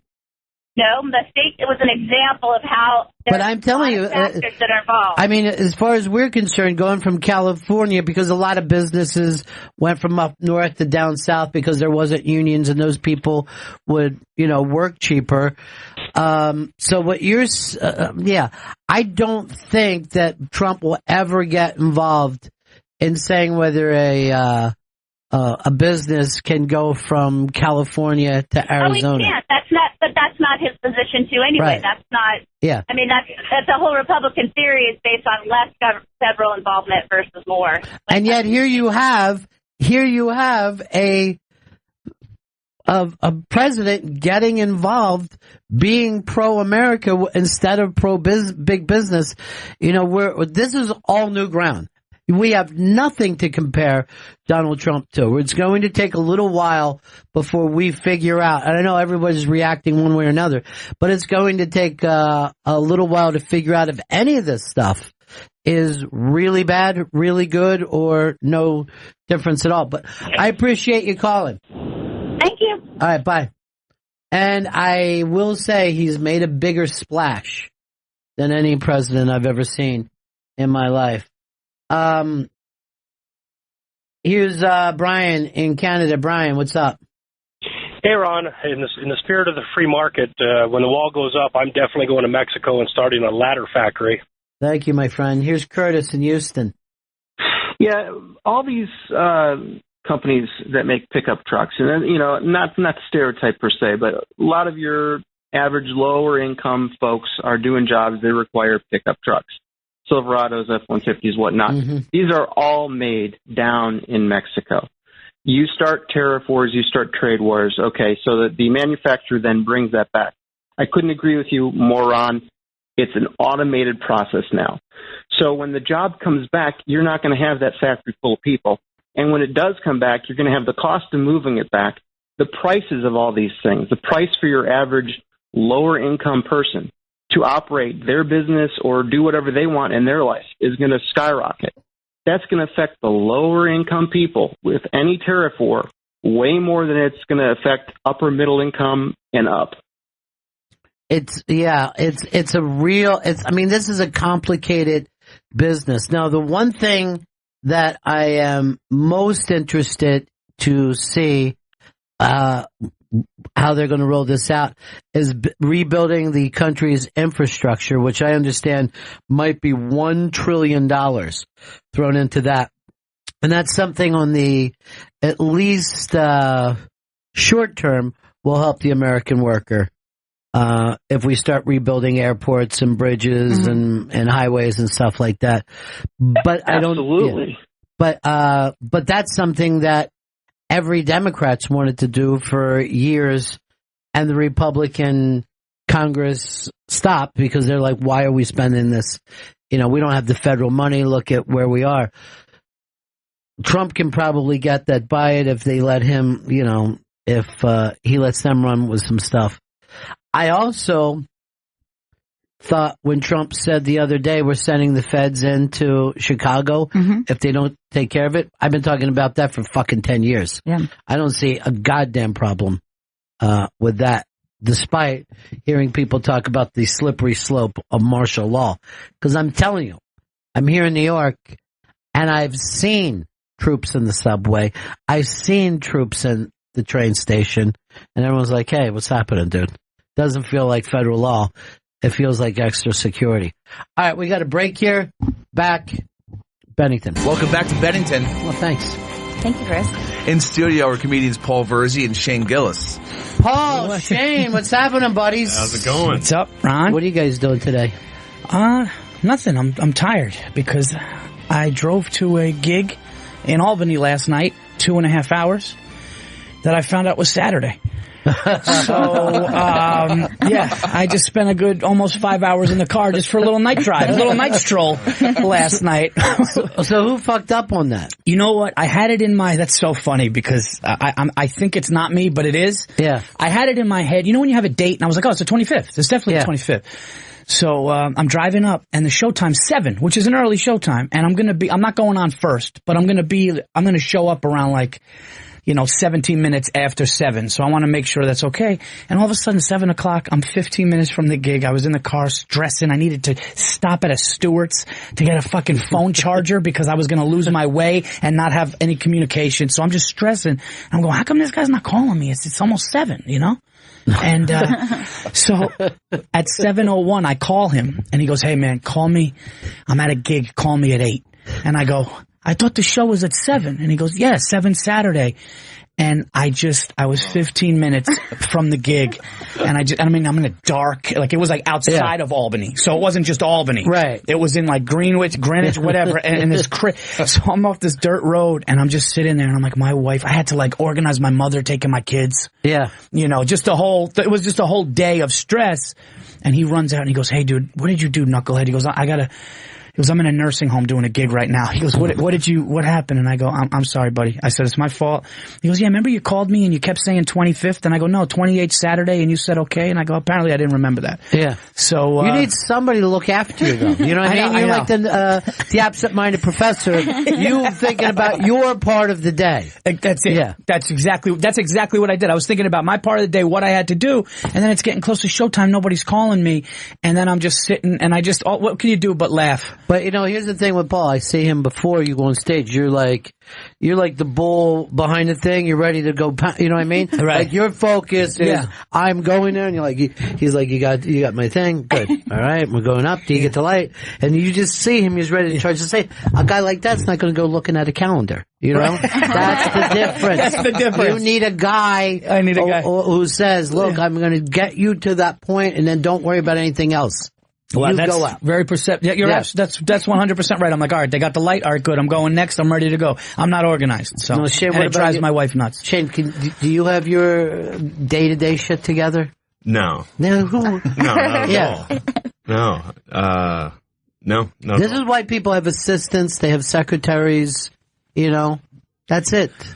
Yeah, I just try to type it in my phone as soon as I get a gig, and and it's that's usually it. Poorly written, like it's somebody's name or something. I always say to people, go to Chris. People go, can I get your number? Chris has my number. Because if you do it with me, I will say yes to anything. I'll say anything that's further away, I'll say I'll do it. Yeah, if someone says, I got something for you to do 3 months from now, I'm going to shoot you in the eye, I go, I'll do that. Oh, Ron, that's coming up. And then I'm like, what the fuck are you talking about, Chris? I do that with him constantly. And I'm always like, why am I doing this thing? I agree to it. And he, because 3 months before, I happily agreed to it because it seemed like a fantasy, like it would never happen. That's not going to come. That's so far away. Hey, you can't even imagine this version of yourself who's going to despise the idea of it. No, you know why? Because I think I'm going to be improved and have a better attitude somewhere in the future. Like that'll be the kind of stuff I love to do. Oh yeah, charity events. 3 months from now, I'll have my shit together. Yeah, and you say yes to things even if they're not good, far away. Because in your mind, and then you get there and you go, "How can I accept this? Why did I? Why would I do a charity? Fuck these kids! I don't care if they die on the floor. I now have to leave my house at 9 o'clock." And those are the worst, by the way, aren't they? The charities, the fundraisers. Those are the worst. You'd think it'd be nice. It'd be people lost their lives, and you think, and all of a sudden these people are talking, and they're animals. They're animals. Yeah, and they're you're like, terrible people. The people who go and support charities are the worst fucking human beings that ever lived. And then you end up saying, "I wish you'd all get AIDS." You know what I mean? And then the emails coming that you were terrible to these people. Yeah. What's worse, a charity gig or like just a straight corporate gig? I got to tell you, I did a corporate for a big company. I did a corporate for Aflac, and they were amazing. It was definitely not conducive to comedy. And right when I showed up there, the only curveball they gave me was he goes, "Listen, we got some people from Virginia, Bible Belt. You can't say anything." And like, well, I'm about to go on, and nobody told me that. Nobody told me that. You know, so that was the only thing. But no, I did. People like lost children, and I went to this thing thinking this was going to be, and there was police officers there. These people were animals. I had to walk around this. No stage. They don't care about. They don't care about the performer. Oh yeah. Put the monkey over there. Put the monkey. You know. And I'm just, and these people are talking and everything, and so I started to go at a table, and unbeknownst to me, it was a table that they lost somebody, of course. And I'm sitting there, and I'm going, "What the fuck?" So, and I left going, I'm not doing this shit anymore. I'm not doing it anymore. I'm not doing it anymore. Not helping anyone because I'm having a bad set. So to answer your question, at least the corporate was more like, they were like set and ready, and these people were just getting ice cream, not caring, and it was brutal. Do you ever see how like some of those things will go, "All right, we want you up and talk, let's say 3 hours." And you're like, what the, do you have any perception of what that is? Like, they don't know anything. 3 hours. They'll just go, "Can you do something for hours and hours?" And you're like, "You're crazy." You got this though, right? Yeah, I'm not a movie. Like they didn't have it in their budget to have multiple performers, so they're just like, "You just do the whole day." By the way, let's guess. Will Shane ever be offered a corporate gig? Will there be a company that would say, "Shane, we want you to be here"? I have done a couple companies shows. I just did one in Philly that was just a bar. Let me guess. Wawa? I'm a Sheets guy. I'm a fucking Central PA. Are you serious? Yeah. Sheets over Wawa? Oh, yeah, you're from Philly, yeah. I just moved to Philly from Harrisburg. Well, you're in for the time of your life. Wawa's great. Yeah. Because Sheets, Sheets is very good. What do you like about Sheets? There's a lot. I mean, it's the same exact thing. No, there's no decent sandwiches. Yeah, but they have, there's a wide variety. What would you get when you go to Sheets? I actually get this stuff called Boom Boom Chicken. and a Monster Energy drink and a bunch of Slim Jims. Oh, for the worst thing you could do for yourself. A Monster Energy Skull, drink. and then I get some citrus Skull. That's Sheets. This is the thing, that a gas station has now become a mall. No matter where you go. It used to be just a gas station, and now there's food, there's other products. I got insurance. I got insurance there. Not too long ago. But they take up even the parking lots are massive. These are become massive places. I get dog, like when I get dog food there sometimes. If I'm running, I'll get dog food, I'll get cat food, because we got, So, I like it though. I kind of like it. I'm a cigar guy. I'm a big cigar guy. And now a lot of these gas stations have humidors. And you'll think like, what kind of gas station? There's not good quality. Like $20 cigars, $18 cigars, and you're looking like, wow, you could, so I like it. Now, how many cigars you smoke a day? No, I went from every day. Yeah. And then now I'm probably at like 2 to 3 good ones a week. Yeah. Yeah, because it was getting a problem. You would rather smoke a good cigar once a week than an okay cigar every day? I would rather smoke 1 or 2 Cubans if I can get them, or if you get them from Canada or something. I'd rather smoke one of those than like 2 times, like maybe one on a weekend and then in the middle of the week, and that's it. By the way, the Canada prices, the taxes that they put on those, they're expensive there? Oh God, they're crazy. They're crazy the way they whack those cigars. You're like, it's a fucking cigar, everybody. Yeah. If my wife knew what I spent on cigars, it would be really bad. And she's probably listening, so I'm kidding. I always tried to smoke cigars. Because it looks cool, but people say that, I fucking can't do it at But all. you know why? Everybody says, I'll say to people, hey, you smoke, we're going out, you want to smoke? And they're like, no, I did that once, it turned green, I threw up, because they don't know. The darker the leaf on the outside, the stronger the cigar is. So people would just grab one that was like, dark brown or black, and you want to throw up. You got to go lighter. You got to start. I've also definitely never had a good, I'm smoking Black and Milds at Sheets. Oh yeah, I mean, that's what I'm talking about. Yeah, no. A lot of his stuff is from Sheets, so. Everything is Sheets. Where in So I got these Central jeans. Harrisburg? You're from Harrisburg? I'm at Mechanicsburg, actually. It's a small town outside of Harrisburg. But Okay, Harrisburg. so Eagles or Steelers? Actually, I mean, Eagles now, definitely. But I like college football. You I like changed. college football. Like, That's all I would care always hate to live in the middle of a state because you're not sure exactly. We're actually close to the Ravens. But yeah, there's a lot of Steelers You're fans. closer to the Ravens. Yeah. Yeah, Harrisburg's closer to Baltimore. God, isn't that insane? That's weird. That's no way. insane. But it seems like you can't cross a border, particularly when you have two in-state options. No, you can't. No, it is tough when you do have in-state options. That's right. But But when you it's, don't have something in your Then state. you're totally allowed to cross the border. But isn't it what your college grandfather or father did? Yeah. Like, that's for me, it was like, it wouldn't matter. If the first game I ever went to happened to be in Florida, I'd be a Dolphins fan right now Right. if my grandfather or father took me to it. Florentine is a Dolphins fan Big for time. some no apparent reason, though. Yeah. Like he saw them on TV and he got happy. Oh, yeah. Well, he was a big fan of the TV show Flipper. Then he was like, oh, they do other things. But I love to Jim. me, I think you're forced into whatever your local news is talking about. Yeah. And then if your dad says, oh, no, son, we're Steelers fans, that to me is the same as molestation. There is no difference. Yeah. Because I think the reason to being a fan of something is to share that experience with your community.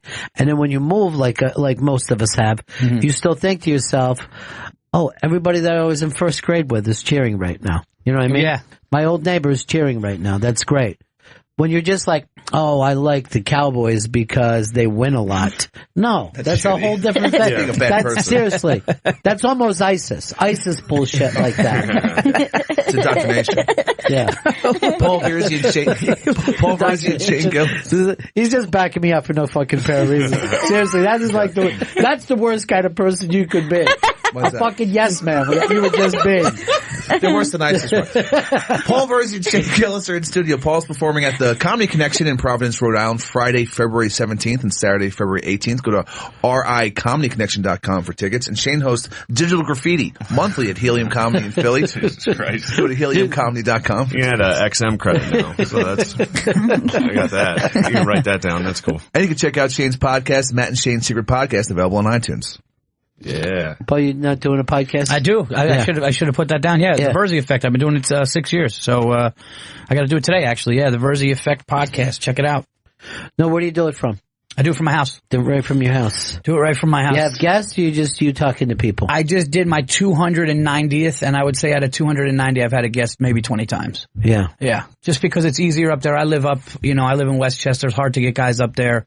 Right. But on the road, I'll just call my buddy's hotel room and say, hey, I'm about to do my show. You want to come on it? Stuff like Right. that. Yeah, Who's in Westchester? Robert Kelly's there, right? Yeah, Bobby Kelly's there, Joe Matarese is there, Nick Depalo is there, myself, and I don't know who else. There's a couple other guys though, I think, yeah. I just saw Depalo's new special. Oh yeah? Yeah, I saw it in Roy Capio. It was very fucking funny. He's truly, my favorite thing about him is he will horrify a crowd and you just hear pockets of comedians crying and he will get nothing from the crowd with something that he said, and then the next joke is so brilliant that they'll clap even after they didn't like him. Unbelievable. Yeah, unbelievable. There's, I don't want to give anything away, but there was things about there is more watching TV in his life than any other human being that I know. I don't know anybody who's seen that many commercials. I'm fast forward, but I was just laughing at the amount of commercials that have him furious. But also, I'm just going to point out, being nice to sick kids is not PC. That isn't. That's something pre-PC. But I'm absolutely dying. And another thing that I always love, there's certain comedians that you don't have to agree with their premise at all, to still find hysterically funny. That's good comedy. Yeah. There are people that I've totally disagree with, and I'm like, that bit is great. Yeah. That's just a great bit. I saw Shane going on about childhood masturbation in group thing, and I'm like, I didn't think this was something I would be laughing at. But good. I was. Good. Yeah. I'm glad. I was afraid we were going to talk about this, so I didn't tell my mom that I'd be on. You wouldn't, I didn't tell my fucking family. They didn't know that whole story? No, hell no. My Smart. dad? Yeah. He was there. He doesn't know that happened. Yeah. Well, so Jesus Christ. Central PA, I think is about as close as we can get to Poland in this country. Am I wrong when I say that? And I'm sorry, Shane, one of the worst places to drive through ever. It's fucking awful. I just go, how could somebody do this? This is brutal. I'd rather be molested in New York than have to drive through that. I always think it's funny when you get to a place like that because people did decide we're going to head west, but just not that far. You know what I mean? Like, they're like, we're not going to live here in New York or Philadelphia on the coast. Let's go. And then about a day and a half later, they're like, just get off here. Let's just stop. I hate travel. Turn around. It's a great city. Yeah. You guys are shitting on it. And it's a great city. Well, I mean, great. Yeah, great. Elite. Great is a big word, you know. No, well, it's a nightmare. how far? Where was the depressing office town supposed to be that they did? Oh, that's in Scranton. So that's Scranton, right? Yeah. How far are you from to Scranton? That's pretty far. Like 2-3 hours. Well, I didn't know that. Right? Yeah. It all seems the same when I get there, whether it's from Allentown it looks the same. all the way. Same. It has that feeling of industry used to be here. Yeah. At one point. Yeah, there's a lot of steel in Harrisburg. But the jobs aren't like they used to be, right? No.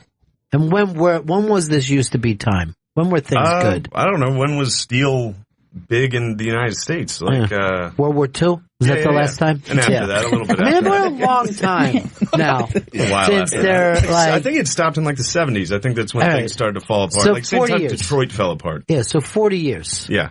That's a long time, man, of acting like when is it coming back? And that's the Trump vote out there. That's the people who are like, look, we're going with Trump. We don't know what else to do. Yeah, well, I live with a bunch of like hipsters and liberal comics and stuff that are all like, I can't believe Trump won, but I know exactly. Like, I mean, I'm from fucking Mechanicsburg. You get it 100% why he won. I get stolen sheets. I know where these guys are coming from. Yeah.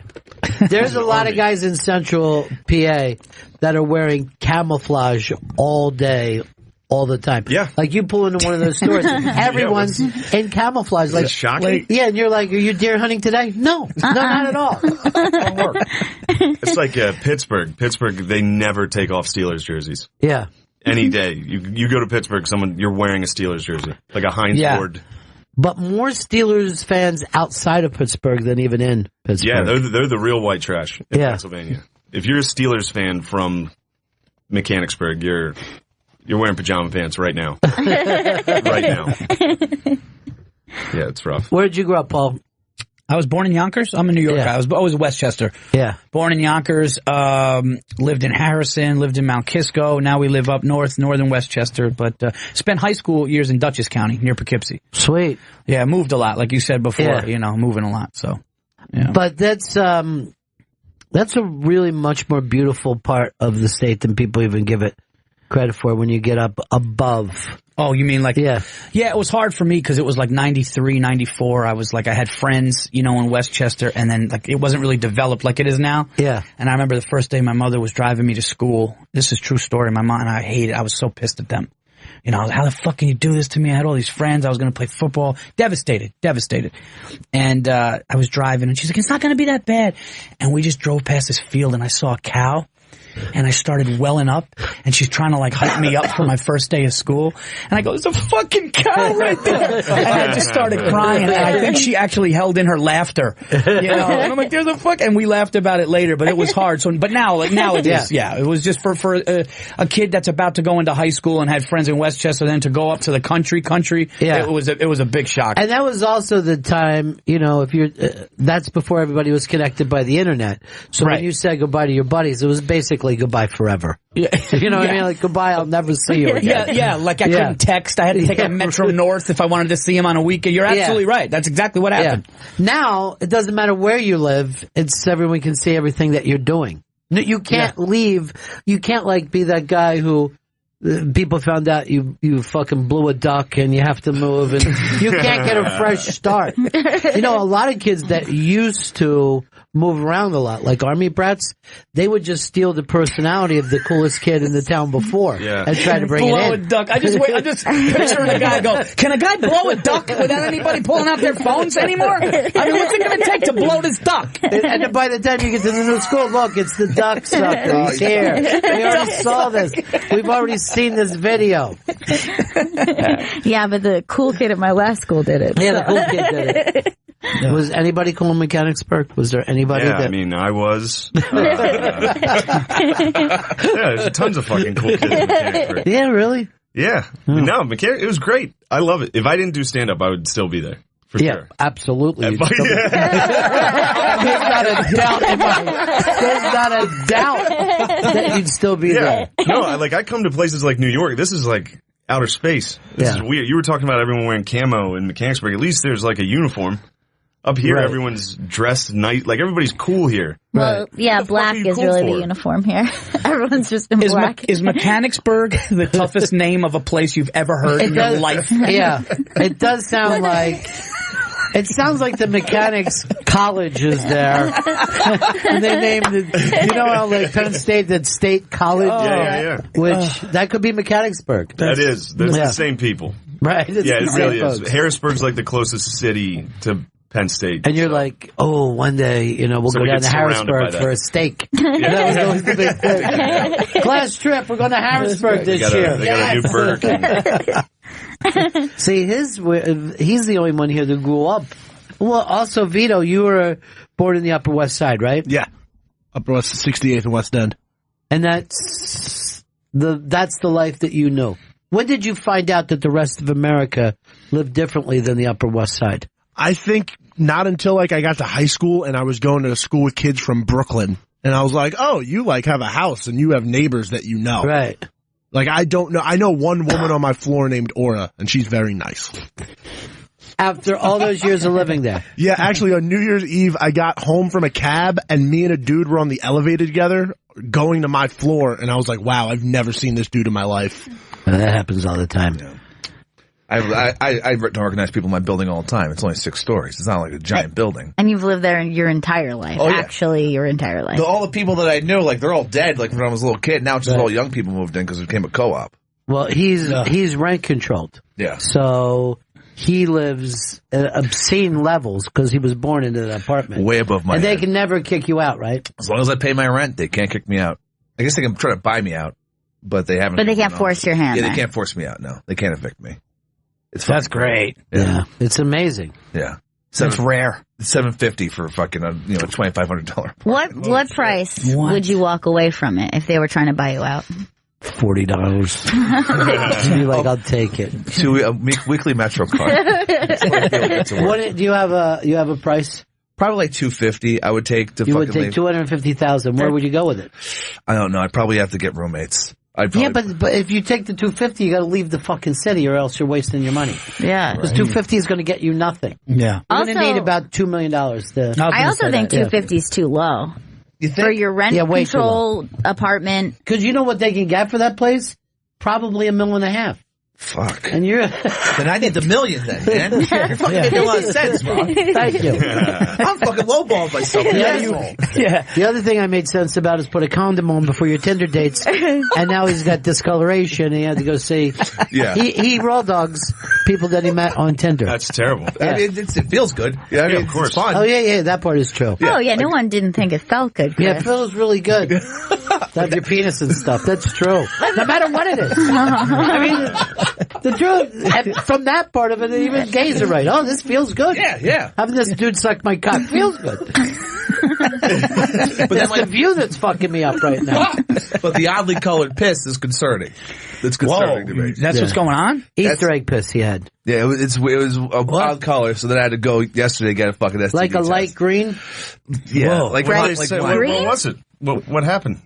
Well, I have to like get the results back. Oh, you still haven't got the results? No, it was just yesterday. You so seem fucking chipper for a guy who's got that going on. I mean, what are you going to do? That's a great attitude. I love that attitude. He's staring down the I eye. love that attitude. Yeah, what are you going to do? You know, piss and blood. Can't do anything about it. But then yesterday, after he came back from his test, I realized I was talking to him like I was doing sex ed to a 14-year-old. I was like, okay, now if you get a clean bill of health, now from there you have to make sure that you practice safe sex to continue your clean bill of health. And you're like, oh, okay. Like I had to explain that part. Like just because you're clean doesn't mean you should continue on having unsafe sex You're like with those strangers. people that go to the welfare houses and say, and the kids have to eat, right? Right? We feed the children too.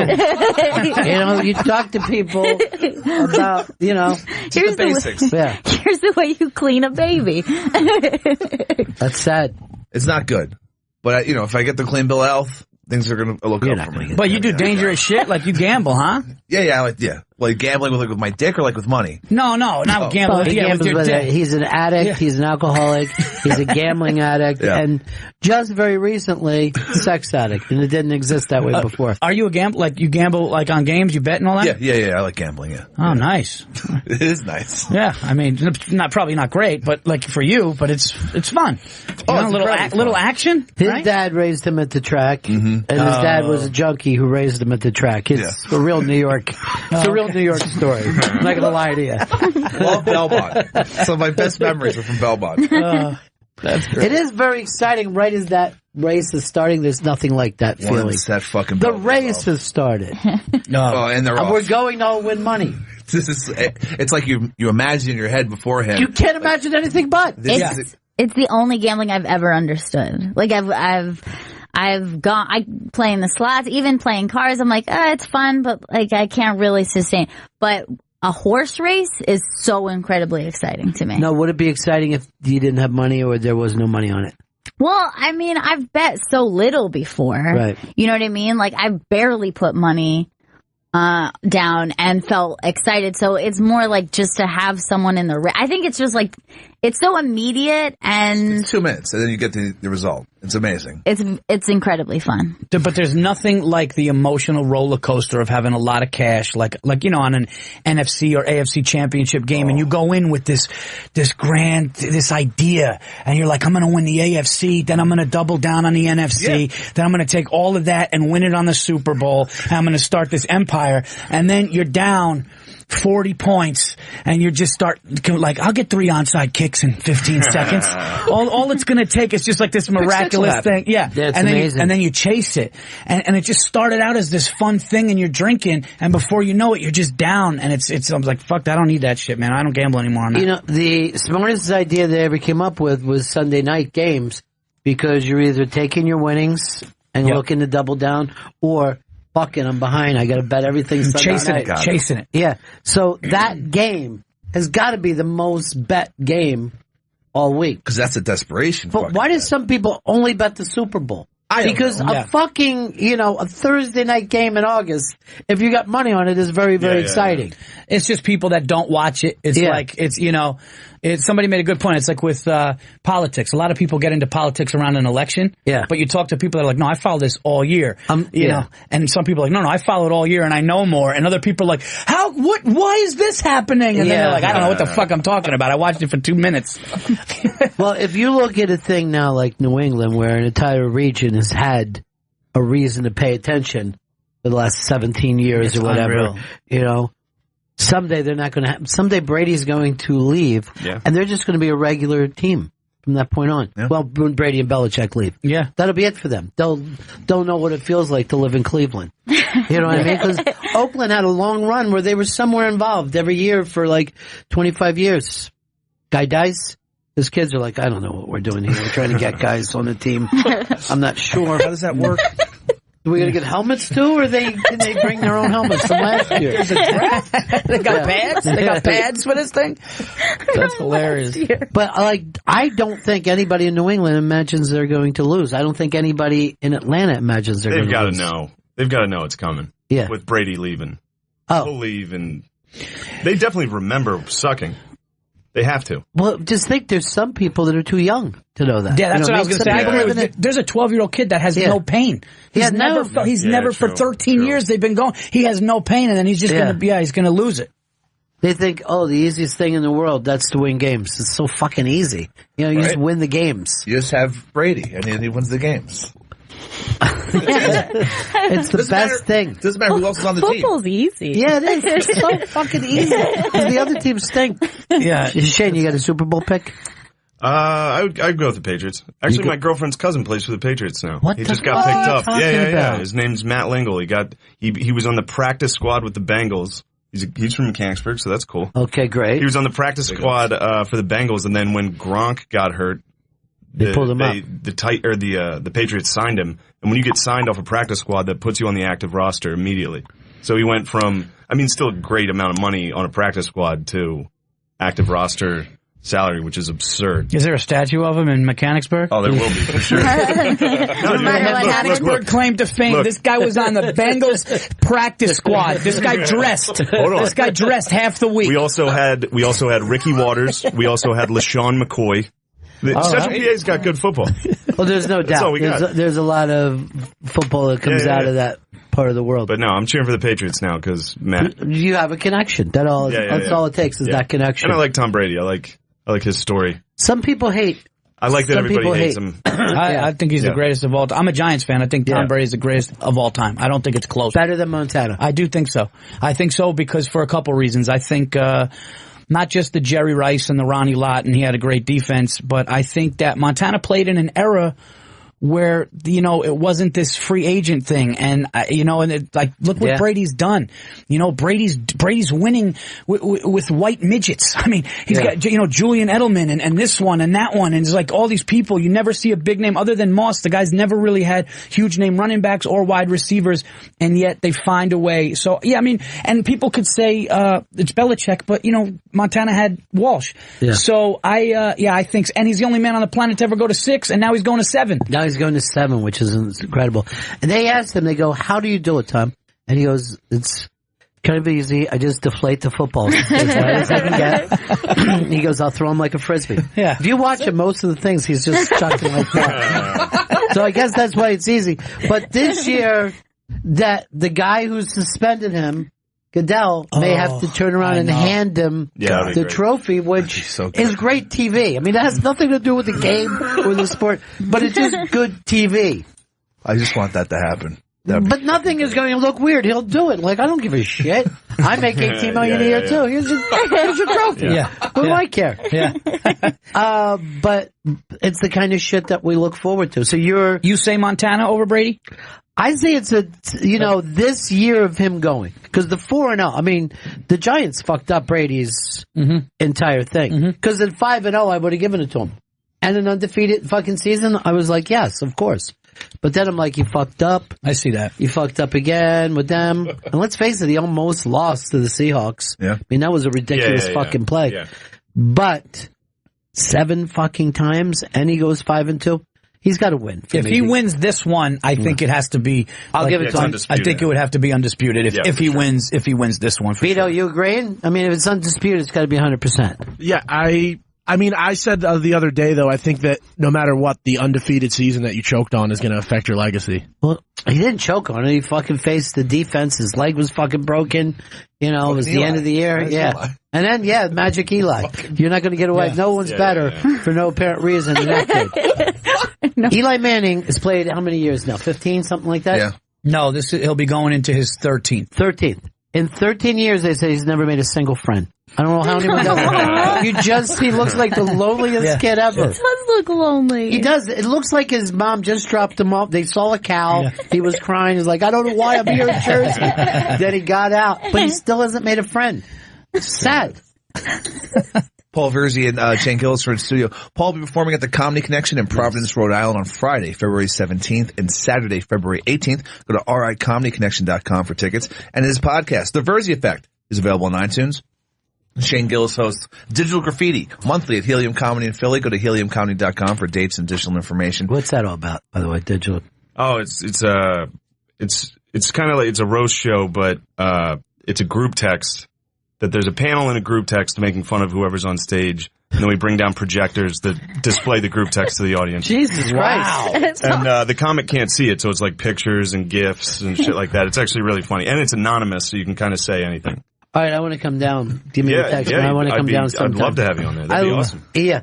Because I only love specialty shows now. Nothing else matters to me. Yeah. This is going to be one of those shows you fucking regret, by the way. Just seeing comedians doing comedy, that seems so 1980s. Oh my God. I've got to Dinosaurs. see, I've got to see somebody being roasted and pushed through paint. We had, naked. They got everything now. Hurting them, getting hurt. Oh yeah, the pain. physical. Yeah. I've done that one. Where you go. Pater Payne. Pater Payne, that's what it is, yeah. Yeah. And I just talked to a comic who did that, and I go, oh, and they were like, yeah, she had it rough. They tased her asshole, and I was like, what? Yeah, right when I did it, everybody was like, you're better. You don't need to do that. But it was fun. It was really fun. That was the most nervous I ever was for a show, because I was afraid I was going to get like fucking hot wax on me if I fucked up.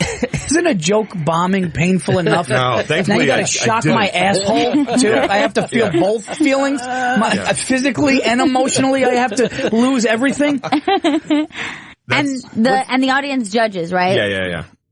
So it's like thumbs up, thumbs down situation. And he really tried to make you lose. Like the host is like, yeah, well, no one wants to see one not in pain, right? That's the whole point. Also, I think there couldn't be anything more sad than hiring a dominatrix to stand there, but she doesn't get to do anything. She's just gonna be like, she's just gonna be like in the latex, like. Jay, they make sure they get some people that are definitely gonna fucking bomb. I've done shows like with my dominatrix and stuff, and they're always like, it's mistress, and I'm like, not to me, dude. I'm not your fucking client. You know what I mean?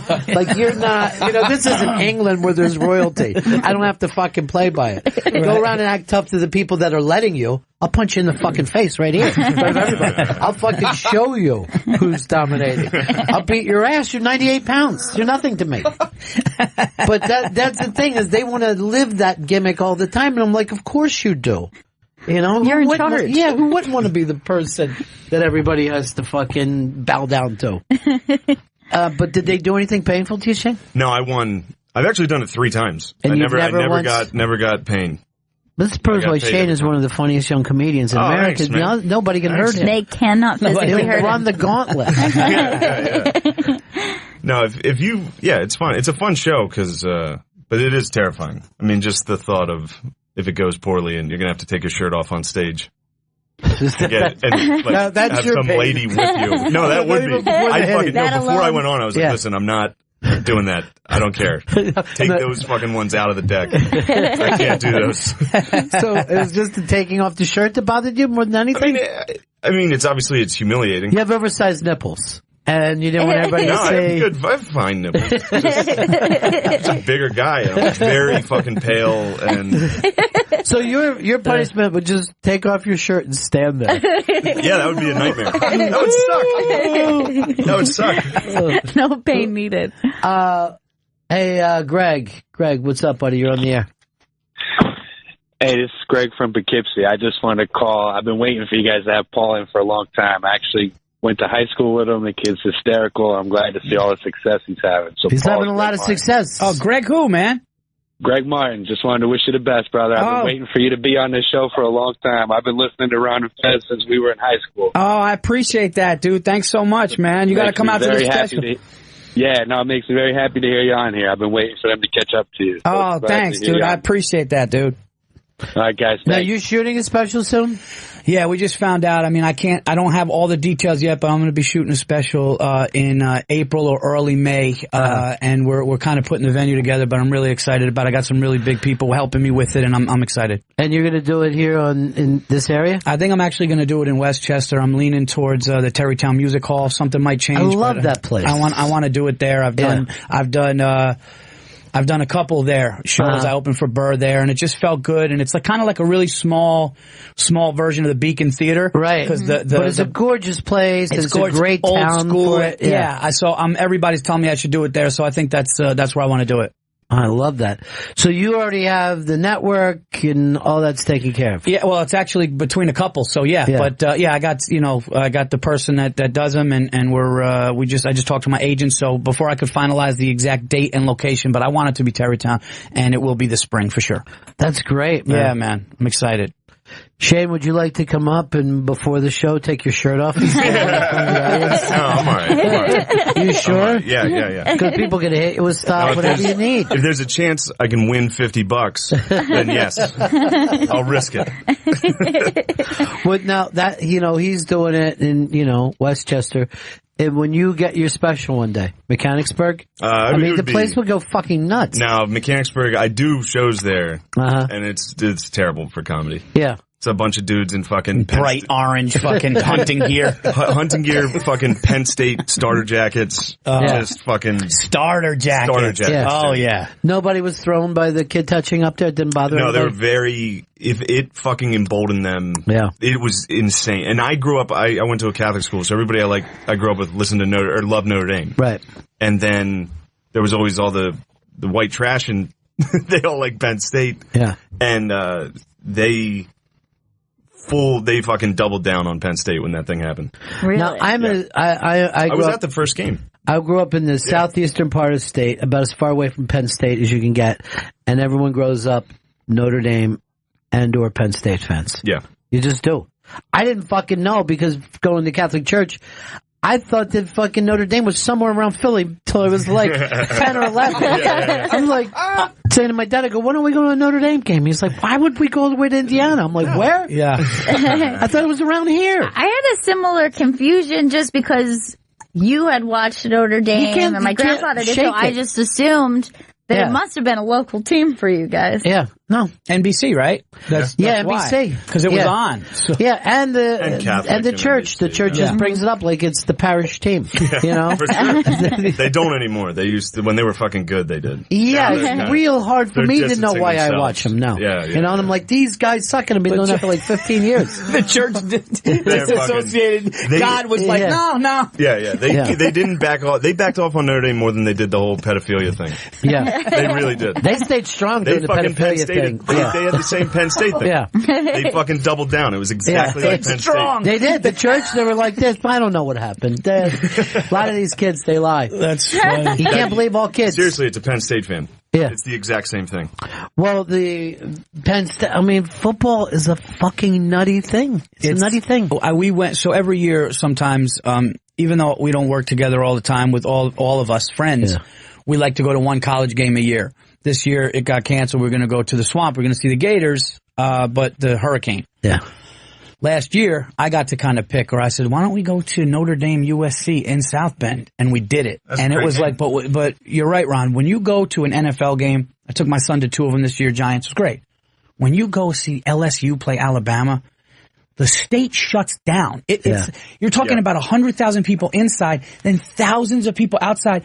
And we went to see them at LSU's home, and Alabama wins at the end. And like 100,000 people filed out like a funeral. Funeral. They just heads down. They were waiting. They dressed up, and they just devastated. And you're like, how do you give a fuck on that level?